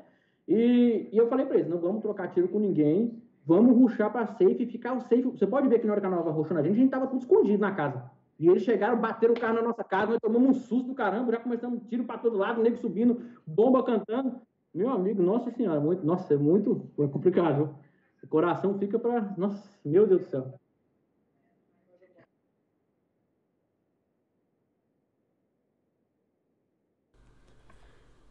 Thank you for those who are still watching. We are currently watching an interview of the the winning team, I believe, BRK, for the South America Star Challenge Finals. And if anything else crazy happens, I will certainly commentate it. Otherwise, I'd expect that we will be getting a potentially a trophy ceremony in just a little bit. That's how they did it in North America, at least. We got the results finalized, and once we had those, we were able to go ahead and award the top 3 teams with their winnings, as well as a trophy or other certificate, showing that they performed well. So the top team, BRK, will move on to Dubai in the global finals at the end of next month, just about 30 days from now. So definitely mark your calendars for that. It should be an exciting few days. And oh my goodness. Portuguese over 9K. Are there over 9,000 people watching that? Would make sense. No, most people are actually watching the Spanish broadcast. You go ahead and pull that up. E mesmo assim a galera falou, pô, vamos votar e vamos mandar os caras pra lá mesmo assim. Com expectativa nenhuma, eles votaram porque simplesmente gostam da gente, porque a gente não tinha jogado nenhuma partida. Lots of love in that broadcast for YT4G, who did place third place. Consertando tudo aí, conseguimos jogar e graças a Deus a gente conseguiu, mano. Então só agradecimento a todo mundo. Do you remember me, Spider-Man fan? How'd your game go? I do remember you, yes. Peace, Derek. See you in the battlefield in your Discord, brother. Thank you, Stephen Life, for watching. Certainly appreciate it. Oh, his Portuguese is over 9,000. Oh, man. Yeah, unfortunately, I am only fluent in English, which does not serve me very well when watching events like this. But I can certainly commentate in English and have a lot of fun with that, for sure. You remember you wished me luck to win and get that chicken dinner? Indeed, I do. Yes, yeah, that was actually about a game ago or so. So, how did the game go? Did you secure the chicken, or did you secure some good kills in that game? Let us know. You've been gone for a while, so it makes me think that the game went fairly well. Got top 10. Jake, by the way, awesome. Congratulations, that's pretty cool. Good job. And yeah, that's probably why it took about 30 minutes or so. I figured you were either playing multiple games or you got pretty far in that game because, like I said, you left before the final game really got too crazy. Was a crazy final game. YouTube squad, there was just insanity in one of those late game wizard towers, or Harry Potters, whatever you want to call them, outside of Pochinki. We had a final zone that was pretty open, honestly. I mean, for a while teams were able to hole up in Pochinki, and then after that, actually the final circle did include one building, the easternmost one of Pochinki, the 2-story. So looks like they are again talking about the Samsung Galaxy Note 9, the official sponsor of the PUBG Mobile Star Challenge. 9 kills in 8th place. That is pretty good. Congratulations for that. Hi, Derek. We've got Skrillex in the chat. Good to see you there. Agent. Bro, how's your day been? My day's been pretty good. Been having a lot of fun spectating and commentating and trying to analyze the PUBG Mobile South America Star Challenge Finals. Lots of fun with that. And here we go. Just some words from the players. I believe that's downtown Brazil, perhaps, right? In the background there. Qualquer contrapartida, o começo que você cai ali, você já precisa ter algum tipo de arma boa.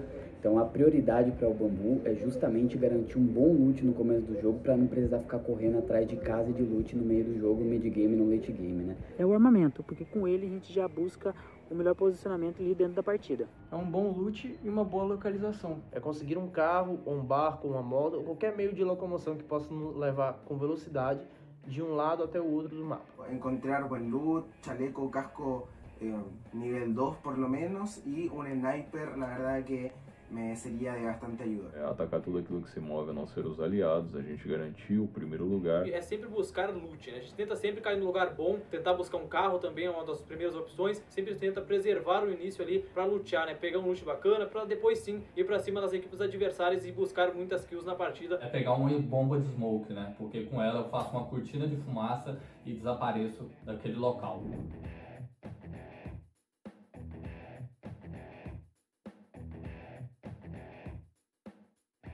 The new Galaxy Note 9 has more power than you need. Like a remote control for a phone. Why would you... Oh, that's why. The new Galaxy Note 9. It's got more power than you need, until you need it.